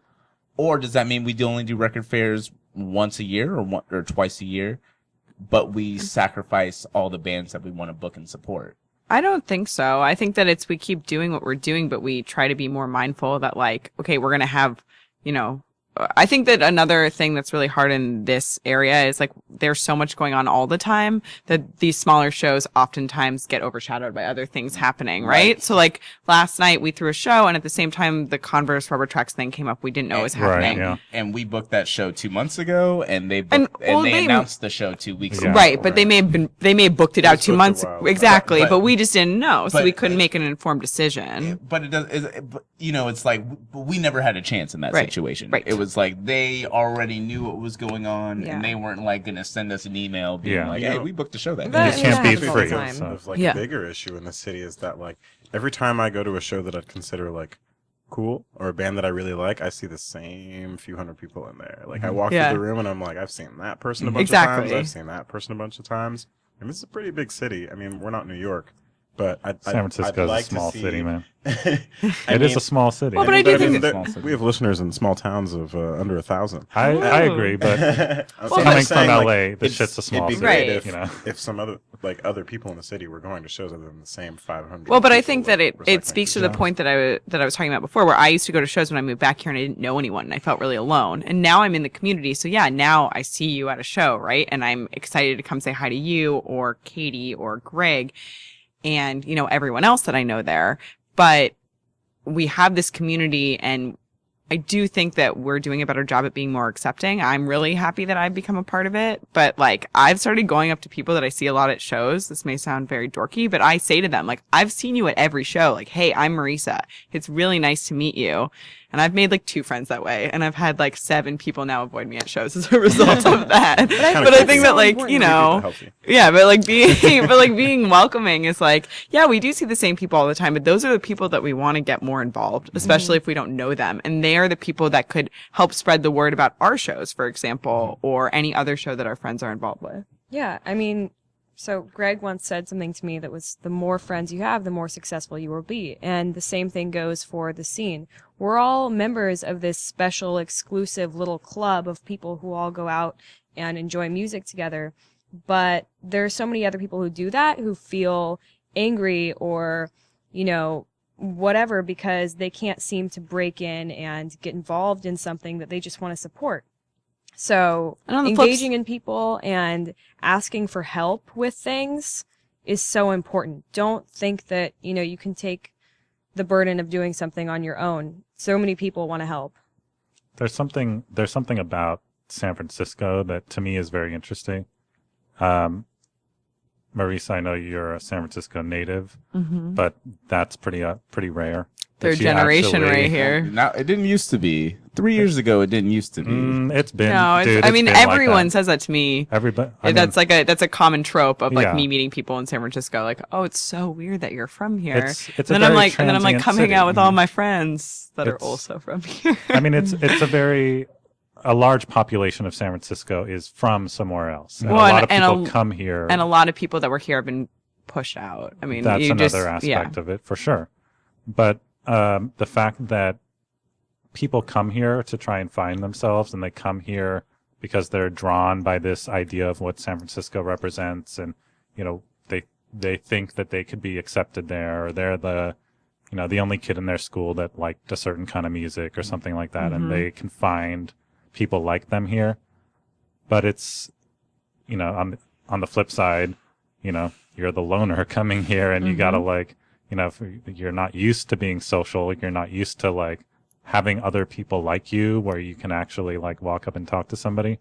And one of the weirdest things about moving back to Oakland for me was that people talk to you, which the few years that I lived in San Francisco, nobody fucking talks to you. Right. You don't talk to your neighbor. You don't even know who the fuck you live next to for 15 years. Right. Like, it's a very weird vibe because I think some of it has to do with like this weird, like, mixture of sort of people that have been outcasts and a little bit antisocial, trying to figure out how to like exist in this world where other people are like them in a way. But that's one of the things that we have to be conscious of as people living in the Bay Area, that, you know, it's up to us to define to the new people that come in here, you know, this is how it's done. This is how you come and you build a community here, and you got to take part. And like we were saying, you know, San Francisco, the scene is only so small. You're only going to see the same people all the time. But at the same time, that means that we all have a responsibility to look out for each other, whether they talk to you again or they don't look at you, or they are scared to talk to you again because of, you know, they're not used to people coming up to them. There's only 850,000 people that live here. There's It's less than a million. Yeah, but there's 7.5 million people here every day that commute to go to work and such. You have so many facts. Like, what is going on with you during the day? I read, bro. Change Cool Greg to Smart Greg. Whoa! I read. Cool Greg better slay this trivia. I know, but I or mean, don't, because I want to win. But it's really important to reach out. It's really important to be a member of your community and to not get too big headed, no matter what your situation is, no matter who you are. I've had great conversations with people who are in huge bands here, and, you know, great conversation with people who are, you know, relative nobodies. It's really important to just share. I think we all can learn a little bit about each other just from sharing a little bit, and having the knowledge that I have, or that Marisa has, or that Mike has, or what's your name? Sorry. Chris. Or that Chris has. Or Katie, who's now gone. Or our phantom chair. Or young Catherine. I mean, it's an opportunity, and people really have to accept us as an opportunity. You can't be scared your whole life.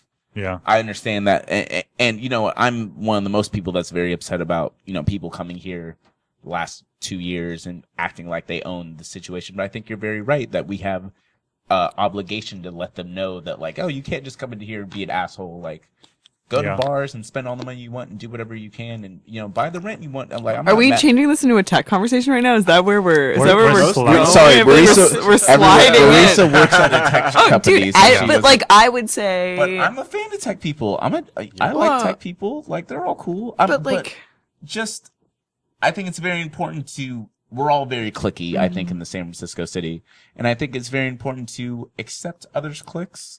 And go do some stuff you're not very comfortable doing in the beginning, because you never know how much you'll like it. Oh, but I do want to say, like, I think that this tech versus San Francisco conversation definitely has a place in this conversation. Right, yeah. For me personally, I think that, like, one of the reasons I was working in nonprofits and I moved into the tech industry, mostly, to be perfectly honest, because I wanted to have more money to go to shows, to throw shows, to be involved with music. So I would love to have more money just to have more money. Well, and I don't. And the reality is I'm not a developer, so I'm never going to have that money to do those things. Like, it's not turning out that well for me. I'm still super broke, but working on it.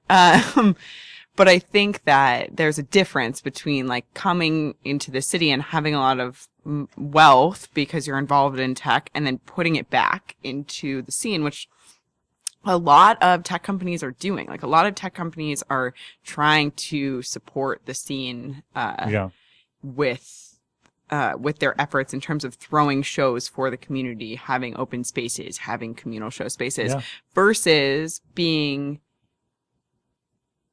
ignorant with the technology that you have and then annoying people in the space that you go into. For example, Google Glass and Molotovs. Like, that is my space, and I work in tech, and I can go in there whenever I want and turn on the music I want and talk about the music I want, but I'm not obnoxious. So. But I think that's the larger overall step, is we're waiting for more tech companies to invest in San Francisco. And I don't think it's their fault, because I think they're so new and they've just found money. You know, a lot of people are just getting invested in, and you know, and money's a crazy thing, you know, especially when you just get it, or when you have a lot of it and you don't know what to do with it, especially when you're working in a company. But I think we're also getting very close to a time where tech companies are investing more in not just the music scene, but the art scene. I think the overall art scene will benefit from the tech companies in the long run. What do you think there's a fine line there, though? Because, I mean, at the end of the day, what we're talking about with that is that essentially art will become corporate funded, Mm-hmm. you know, and there are definitely risks and setbacks involved in that. And like, you know, how do we stop that from becoming the new exploitative, you know, record label machine, you know, where they're pushing all these like deals that aren't really great for the artists and they're getting most of the benefit from it. Oh, well, I think the problem right now is they're pushing deals that are too great for the artists. Yeah. And those deals that are too great for one artist can easily benefit 15 different artists. And I think that's the step we want to move into. We don't want tech money blindly investing in art. We want them to be guided by some curatorial force. More nurturing than like... more... Yeah, exactly. A more nurturing force, someone like professional fans. But or did you say professional fan? or noise pop, or you know, even APE or the bigger promotion companies. But I think, you know, that's the big step. It's like, when will they stop funding one act for too much money and give an appropriate size acts a good amount of money? San Jose, Silicon Valley just opened up a new contemporary art space, and they had like 300 art installations with over 100 musicians. Wow. We need to start having conversations about this, like not on the podcast, just like where you download all of the information you have to me. And that's something that's really exciting. Having, 100 different musicians at an art space doing, multimedia art. Mm-hmm. That's a direction that everyone can kind of see the scene going, especially with all the technical influence. Mm-hmm. So I think, if we can figure out how to kind of refine that industry and just make sure there's a voice speaking for the local artists.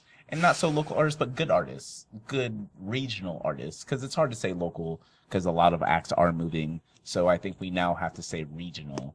Yeah. But if we can help the regional artists kind of connect with these companies that would really enjoy their music, instead of flying someone out from the East Coast for $10,000. It's already starting to happen. Yeah. A bit. We had Google come to us for a private event and say, who should we have play this? Exactly. I mean, I don't know if you guys mentioned the company that I book for, GitHub, but I am basically working on, in addition to working at for as like the talent buyer or curator of GitHub's musical events. So they decided that they wanted to get more involved in the art scene and provide more entertainment for their employees, kind of do something fun.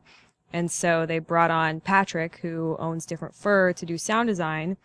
And I was in a convenient position to insert myself to start, basically curating their shows. So that gives me the ability to kind of do what we were talking about by, not booking artists that are just going to make them look like fucking cool rock stars, but actually booking specifically regional artists that are, at the level where people might already kind of know where they are, but still, need that attention and to go to the next step. Benefit from some Facebook. Yeah, exactly. And it's a great intersection too for music and tech, and then people that are not involved in either of those two sectors. Like Katie's doing an event next week, and like I've been telling people that I'm friends with about it, who I like to work with in a collaborative space, because then they can see that like technology is doing some great stuff for this city and music is really thriving in this city, and it can all come together in a really positive way. Yeah, I mean, there's a lot of different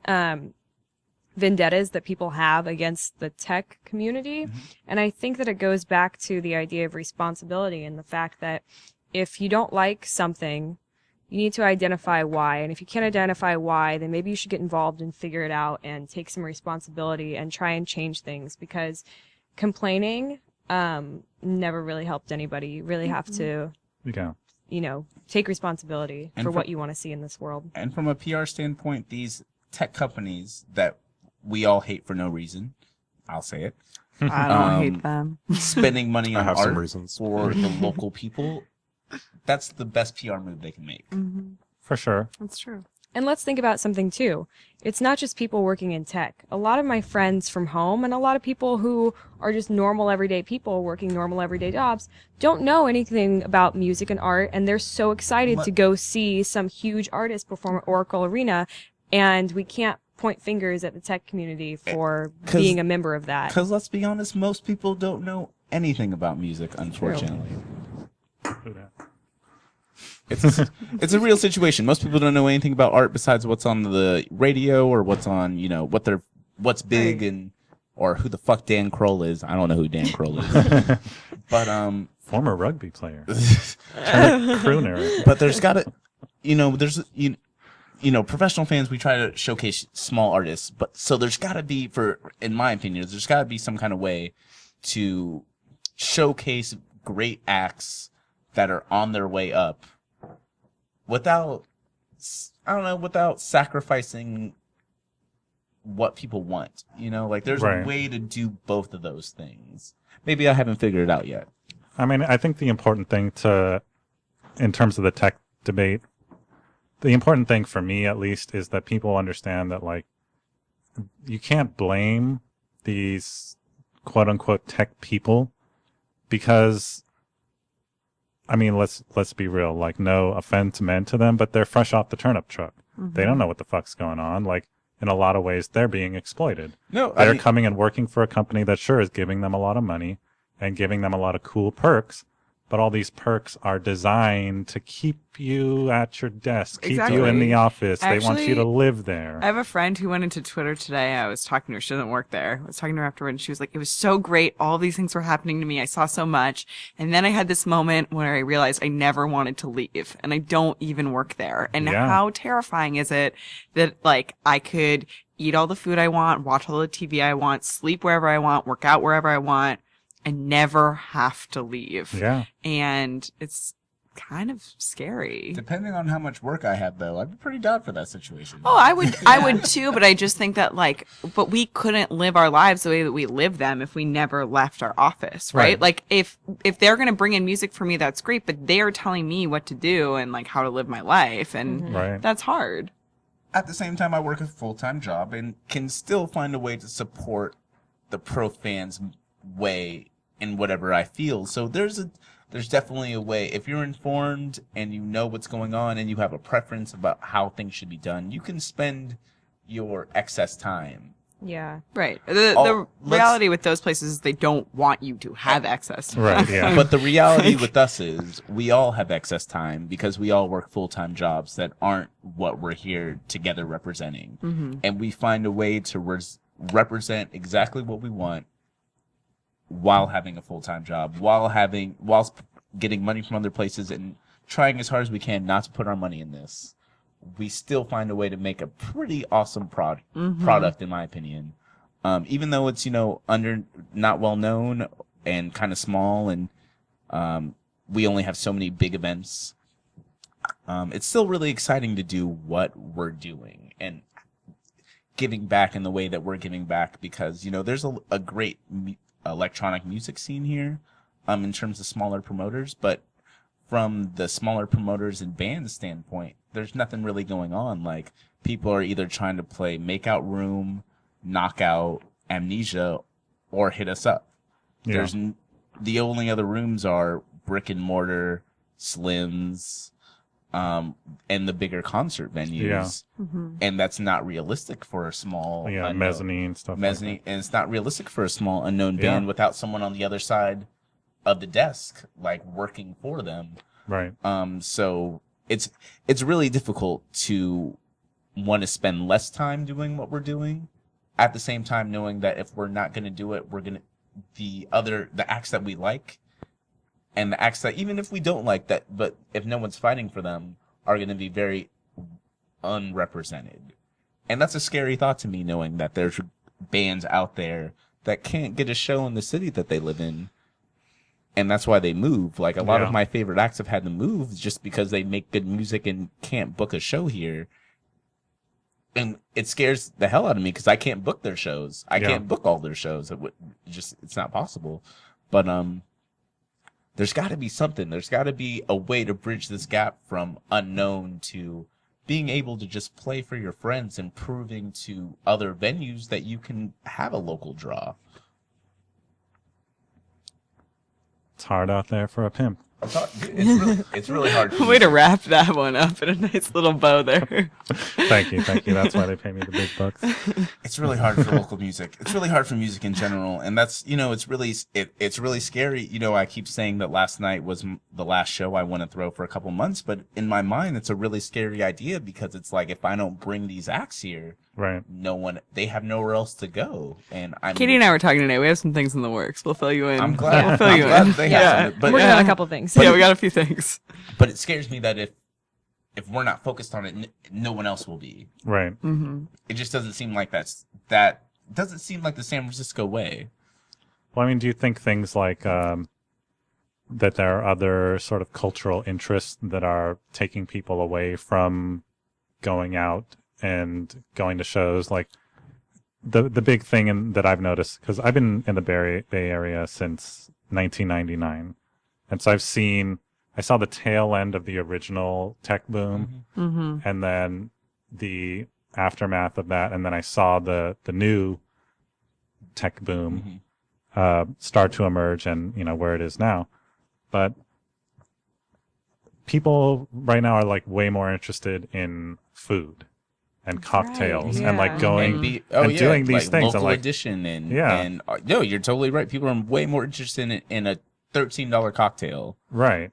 than checking out a show. Than seeing a band. I mean, Trying to get drunk. I actually don't understand why that is. I enjoy $13 cocktails just as much as the next person. I don't buy them, but if I someone could, buys them I would for be you. very exactly. I like good food. I don't spend a lot of money on good food, but when I do, I enjoy it. I think there's a lot of different types of personalities in this world. You can go out with your friends to a nice fancy dinner and splurge and go home and be in your comfort zone. Going out to a show is a really big hill for a lot of people. Yeah, I just think it's experiential. I mean, I will not lie. I love sort of this movement towards well-curated food in the Right, Bay yeah. Area. I also think that has been, like, there's been a vibrant music scene here that may be diminishing slightly right now. There has always been this push towards food in San Francisco. So this is just kind of like where we're getting to it with that. But it's the same for me going to a show and for me having a meal that I think is very important. It's about the experience. So I can find a tie in between the two of those. I would say another thing that I took away from I keep talking about this talk that we all went to, the nightlife and new tech talk. Mm-hmm. But a lot of people were talking about, we have all of these spaces, like you see what happened with Cafe du Nord, for example. It shut down. There's going to be a restaurant there. And, there's some talk that it will be a venue again. And I really hope so, because that was one of our favorite venues to book. Yeah, well, me too. I'm not. Du Nord? Yeah. They say it's opening up again. I don't know. I mean, I'm not going to fire shots again. I've already gotten into this Twitter battle with the new owners. It wasn't just one of our favorite venues to book. It was where Mike worked. Exactly. So, like it was, yeah. It hit a lot of people at home. But what I would say is that you have places like that are being converted into restaurants. And one of the things that came out of that talk was figuring out conditional permits to start having shows in these spaces. Like I was talking about when I grew up in the city and I would go to all these house shows, which I'm sure are still happening. I'm not in that scene, Right.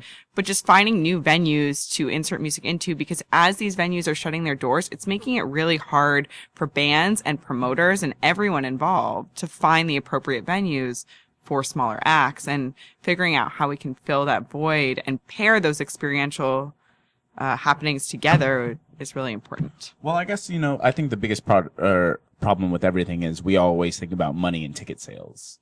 Right. But when you're booking small bands that don't have that are good bands but don't have a draw necessarily in your city, Right.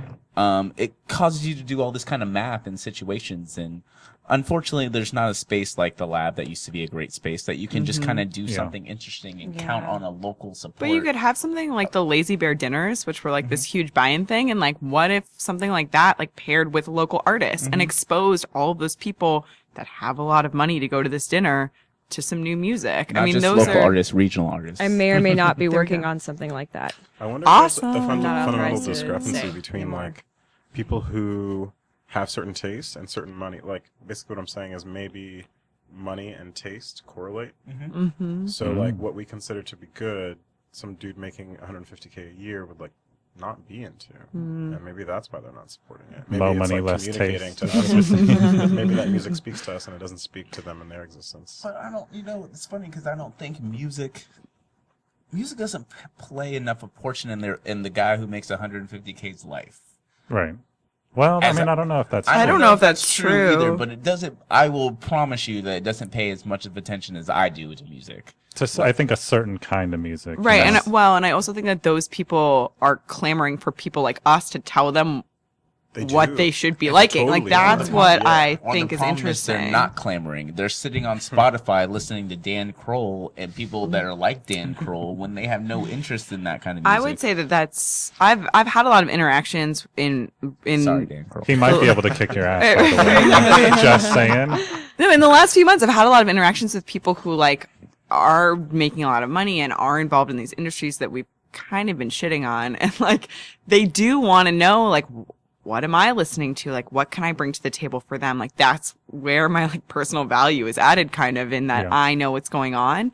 And once I tell them about it, they're so excited and they like really want to learn more. And so I do think that like there is that space where they do know that there are other people that know more than them. They want to learn, but they may not. I think the hardest thing the last 4 or 5 years has been bridging that gap. Yeah. People who are so excited about music to people that can spend money on music but don't know where to find it. And I think I've never seen a music source that's ever really bridged the gap. Like Spotify doesn't do it, Rdio doesn't do it, YouTube doesn't do it, SoundCloud doesn't do it. I hear different problems with each service every single day. Yeah. And I think that's what we're really missing and that's what we're trying. The service I guess we all would like to provide to those people is like, how do we give you a chance? Okay, maybe you don't like this artist that I like, but maybe you like this other artist who's different. Like we like several different artists of different tastes, and we all bring something new to the table. Yeah, it at helps least us. this Helps us grouping. a lot. and it's very and that's the only thing. It's like, how do we get these options to the right people who can help us bridge that gap of like finding a space that we don't have to worry about ticket sales. Like if we could do a free show somewhere and just literally showcase people. Yeah. I know what I would do if I had a lot of money. Like who I would bring.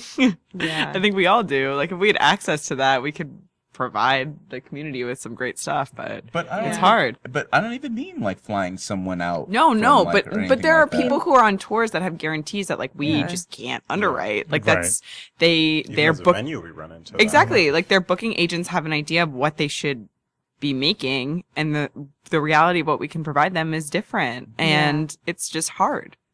Yeah. There's a big disparity. So something that I've dealt with personally is the difference between booking artists for GitHub, where I have, a pretty high ceiling cap on my budget, and it's a free show for people who, might not know what's going on, and I feel like I'm giving back to the community in multiple different ways.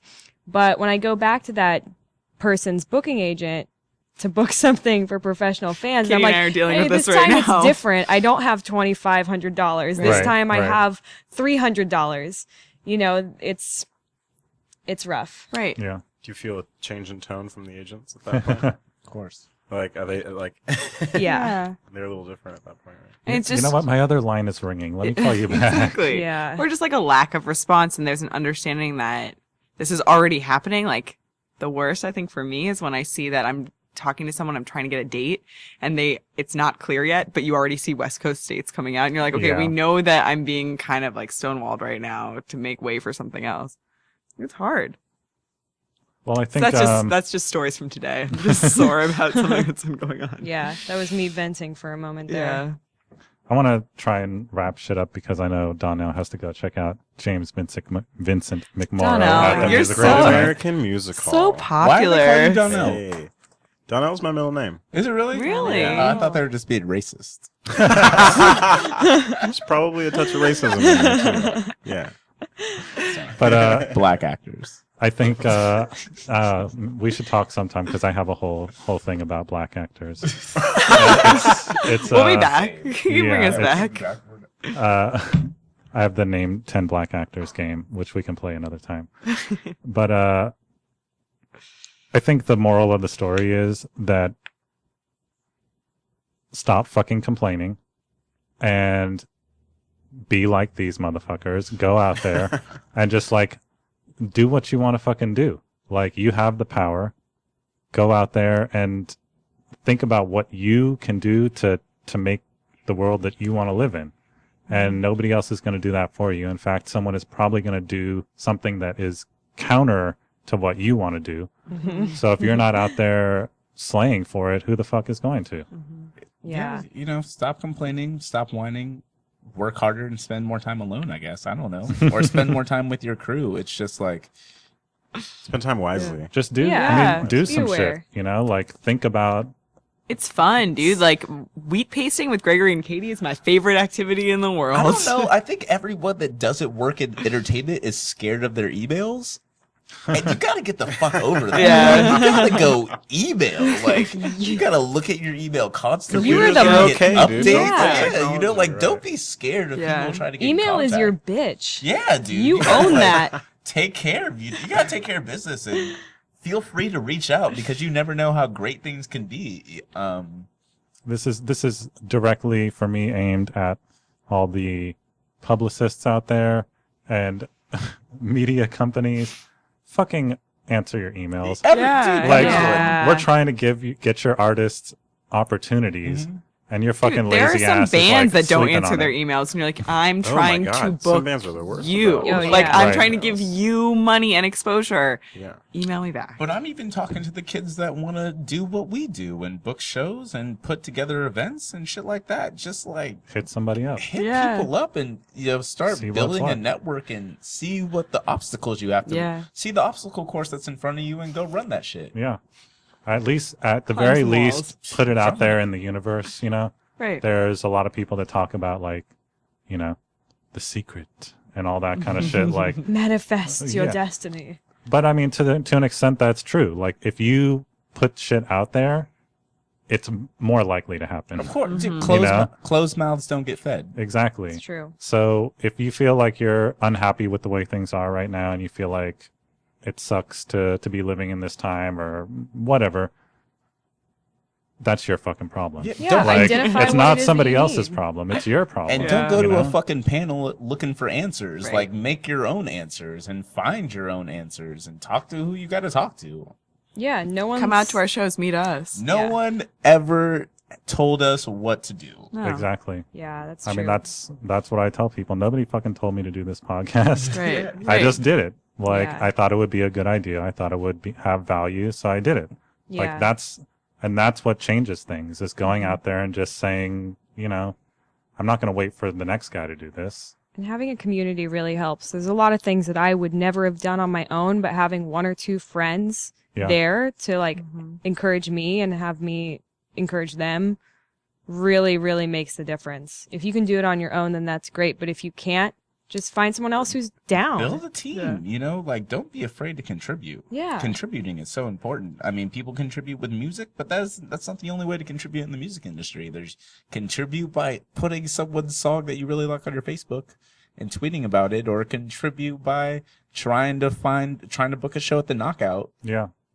And make up a logo for yourself. We didn't have a logo for like 9 months. But I love our logo now. I like it too, but like we didn't have anything for such a long time. I don't know. You never know what's gonna happen. Yeah, you know, it's true. Post somebody's shit on your MySpace, on your Facebook page. Make throwback. No, not RIP. It's still there, man. Make a Facebook page. Make it. I don't know. It's just like you get your Friendster activated. Yeah.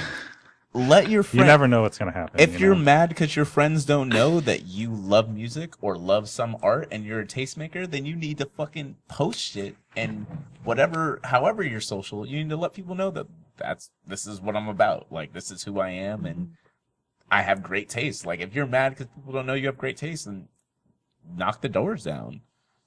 That's true. Sorry, all right, Greg doesn't know about this. Because he wasn't here for the so part where we talked about prize, right? No, he's still in the running. Yeah. So, and Donnell, as long as you aren't looking at my sheet, you can play too. We're going to do a little bit of trivia here. We got 5 questions. Cool. I guess whoever answers the most questions right wins I'm the prize. highly competitive. This is going to be which really we've challenging decided for is me. going to be they can go to any Slims or GAM show they want. They can pick one show and get a pair of tickets. Great American. Whoa. Slims or Great American. I wish we had a buzzer. I know, me Thursday too. to I feel like I Shlomo. need...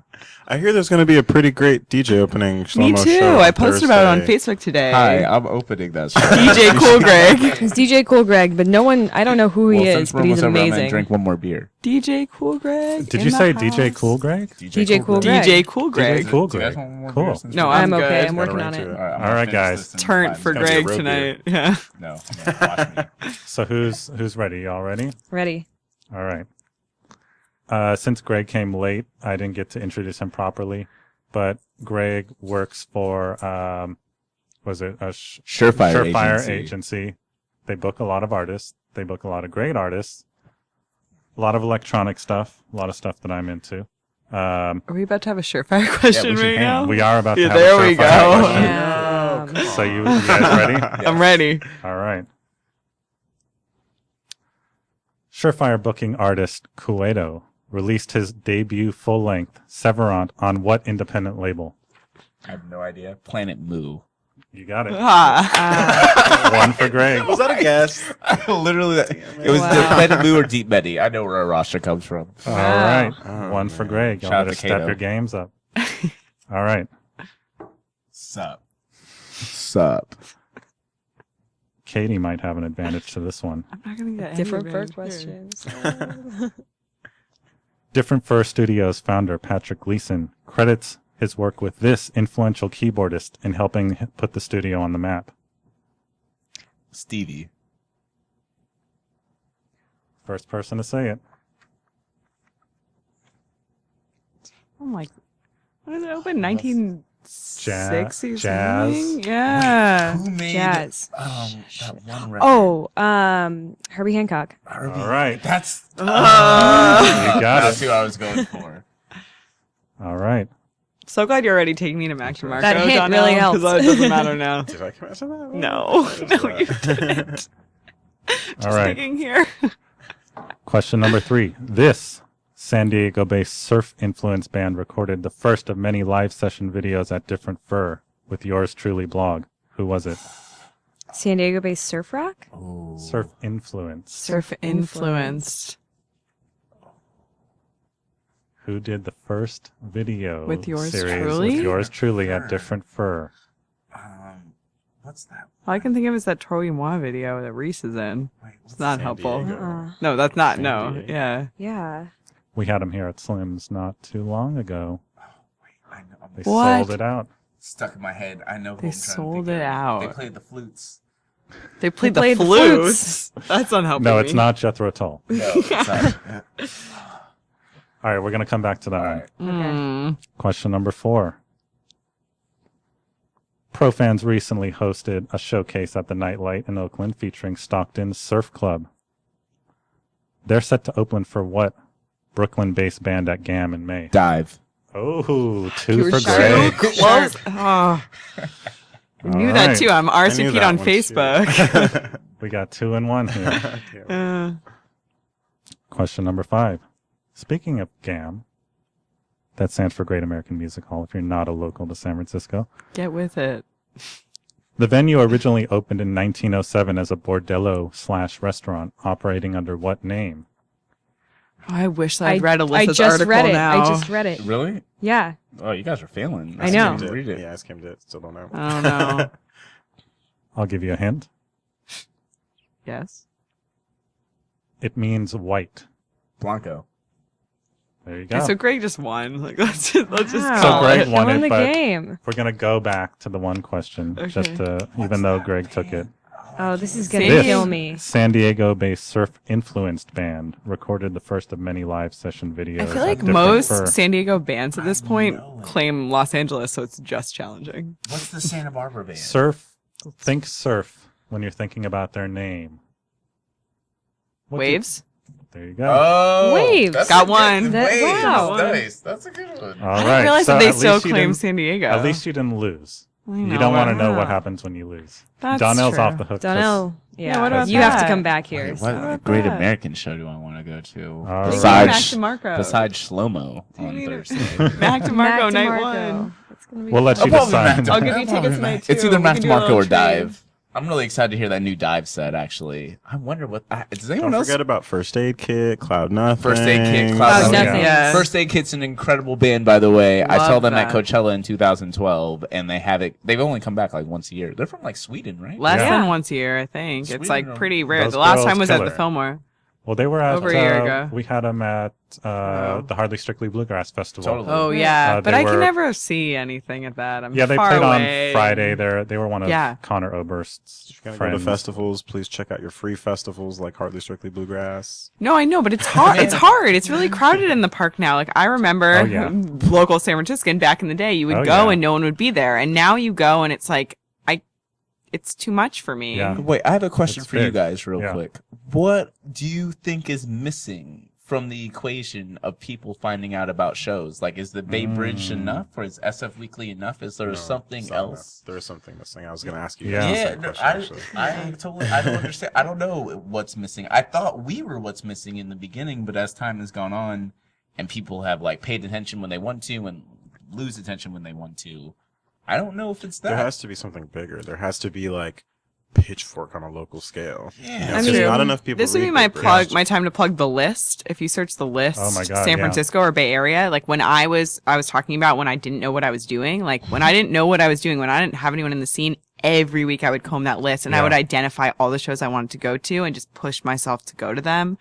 That's a great way. We are not actually on there all the time, and sometimes I email in to ask to have our shows added, but definitely check that. It's got a because that'll weird. help you. It's got a weird URL. It's like It does. foopy Yeah, dot it's weird. But if you something. type in But the yeah. list San Francisco, like you'll get it, and it's But a there- great resource. But there is something missing. Like even like the Yeah. Bay Bridge. I love the Bay Bridge, and the Bay Bridge are great people. Katie writes for the Bay Bridge. do. And Yeah. all my friends are Bay Bridge people. They're like good homies. But it's just not enough. Like they don't Yeah. command enough attention. There's no substitute that's come along that takes the place of people opening up the weekly every week. You know, it used to be that if you wanted to find out what was going on, you would go to the corner, you'd grab SF Weekly or The Guardian or East Bay Express, and you'd look in the back and you'd see everything Tales that's from going on. 1999. I would think even, You know, it's like I would say even the weekly doesn't have enough influence. yeah, And it's No. it's No. dead. It's- No, I mean, there's it- nothing Weekly now. isn't as highly I regarded. love as it No. used to and be. I love Yeah. Ian Port. He's the Yeah. dopest journalist we have locally. All shook down. He was But on our he- podcast last week. But Nice. he doesn't write about individual shows. He writes about Right. this journal. He's an general- editorial I would, writer. yeah, I would Exactly. I would give a plug right now to Buyer Duncan. He's the communications director at Blue Bottle, but he also has a weekly column in SF Weekly, and he's trying to highlight artists that are coming to the Bay that are new and up Right. and coming, have fresh that's what we- music. and I think that's what's really important. Like, I'm not gonna call him Darnell. Donnell. Darnell. He can Like, say, he can say Darnell? 'cause that's how black people say Darnell? it. but like Mike said, we're missing everyone go to this spot to check out these Right. 7 artists Right. that aren't necessarily playing on 7 different days of the week, that are playing the 7 days of, Right. the same day or whatever. But we're definitely missing a place that people can go to be influenced. Yeah. Influenced into changing their minds. We were talking a little bit about a location that would span a bunch of different needs that we have in terms of doing local shows, local classes, programs for people in need, places for people, high school kids to go and learn about things that they can't learn about. So what Katie's talking about, I don't know if we've talked about this already, but like the Church on York in LA, which has become they do AA meetings, they do dance classes for kids featuring members from what's that band that Adam Levine's in? Maroon 5. Yeah. They Levine. do whatever. They do music classes, and they throw extremely artsy shows and risky shows. So since that's just in LA, there has to be a way that we can bring art here and have this kind of interesting dynamic nonprofit space that Right. serves several different people and kinds of people, adults to kids, and can bring shows out and doesn't have to worry about making money. I think that's, if we're missing anything in San Francisco, especially in the music scene, that's the one thing. Yeah. We need that one filthy rich motherfucker that just, as a former fundraiser, I've had some conversations about this. Rich, or we have to get grants, or we have to find a way for the government. And there's a lot of government money that's going to places that don't need it that we could use for it. Or we have to find a way to get, if the tax that like the local tech companies have off their rent would even be great for this. And obviously that involves getting involved in local government and doing all these other things, but we have to find a way to create an all ages event space to do multiple things, including serving the music industry, including doing the other side, like serving AA meetings. Yeah. That can not have to sustain itself on ticket sales or food and drink sales. Because we as a venue, it's something that we have to face constantly is that, at the end of the day, we have a staff to pay. We got to be able to make a certain amount of money so we can employ people. And not even that, mortgage to pay. Well, we got to pay our rent. We got to, there's a lot of factors involved, and it doesn't make, certain types of shows very possible. Or appealing or viable at all. I mean, and that's something that I hope will change. Nobody wants... Well, I don't know about nobody, but I certainly don't want to live in a San Francisco where it's just like the rest of the world. San Francisco has been unique in terms of, I used to work for Live Nation, and the Live Nation mindset is they want to be able to program the entire country from a single desk and just say, okay, I got this artist. I'm going to send them around to our entire circuit and that's it. And San Francisco has never fit into that. They sort of throw away San Francisco in a lot of respects like that, because you come here and, big time artists, like artists who everybody knows, they can't sell shit here. Like anywhere in the country, Snoop Dogg is going to sell out. In San Francisco, he might not sell out. Did he sell out at the Regency? He did not sell out. No, I mean, it's just... He shouldn't have. It's changing a little. It's changing a little bit. It's getting. San Francisco's getting a little more mainstream than historically it has been. But in the past, I worked for the Fillmore for many years, and we canceled Ice Cube shows. We canceled some of the big like MTV rock bands, that like were huge.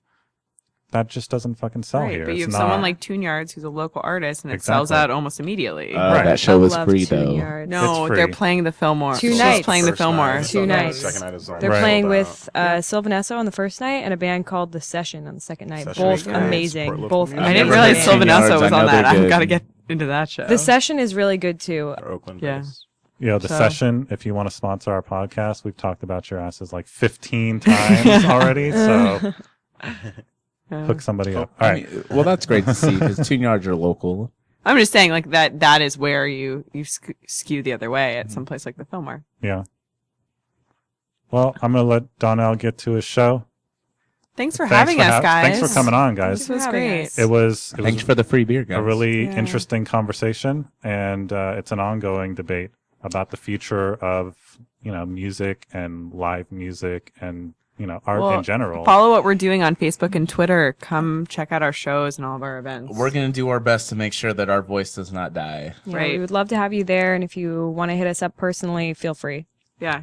So check them out on Facebook, Professional Fans. You guys each have individual Twitter handles. Do you have We have a Profans Twitter, Profans _.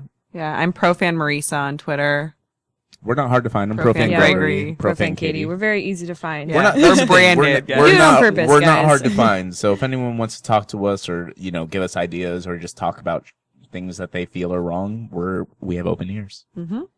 And thank you guys for coming by. Everybody listening out there, I know listeners didn't get to take part in trivia this week, but we'll have something cool for you guys. We're gonna do Have You Been Listening in the comments section. So we'll do another trivia in the comments of our YouTube to see if you've been listening. We'll ask you questions about the episode. If you can answer them, then you'll get a prize too. So hit up the YouTube page for this video and check out the Have You Been Listening trivia. All right, guys. It's been awesome. It's been 2 hours and 15 minutes. Thank you for listening to us. Time to get some dinner. It just flew by, but thanks again for coming down. Everybody check them out online, like their Facebook page, follow everything they do, and go out and support some local music. Check out slimspresents.com, our blog. We feature a lot of local artists. We do profile videos. We have them on podcasts. We interview them. You know, it's all about trying to expose people to our local scene and tell people what we have going on in the Bay Area, because we have a lot of talented artists out here. A lot of people doing really interesting and unconventional things that need attention. And I feel like it's our responsibility to put people onto that because nobody else is. So, all right, guys, thanks for tuning in to Between You, Me, and Jose, the Slims Presents podcast. Check us out next Wednesday. We'll have a new guest every Wednesday on the Slims Presents blog. Pro fans. All right, good night. Night. Yeah.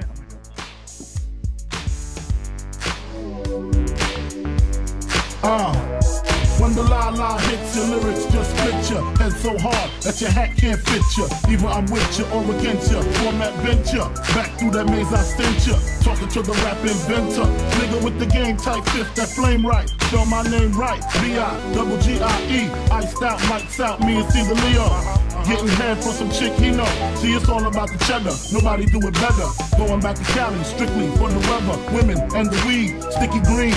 No seeds, bitch, please. Papa ain't soft, dead up in the hood. Ain't no love lost. Got me mixed up, you drunk them licks up.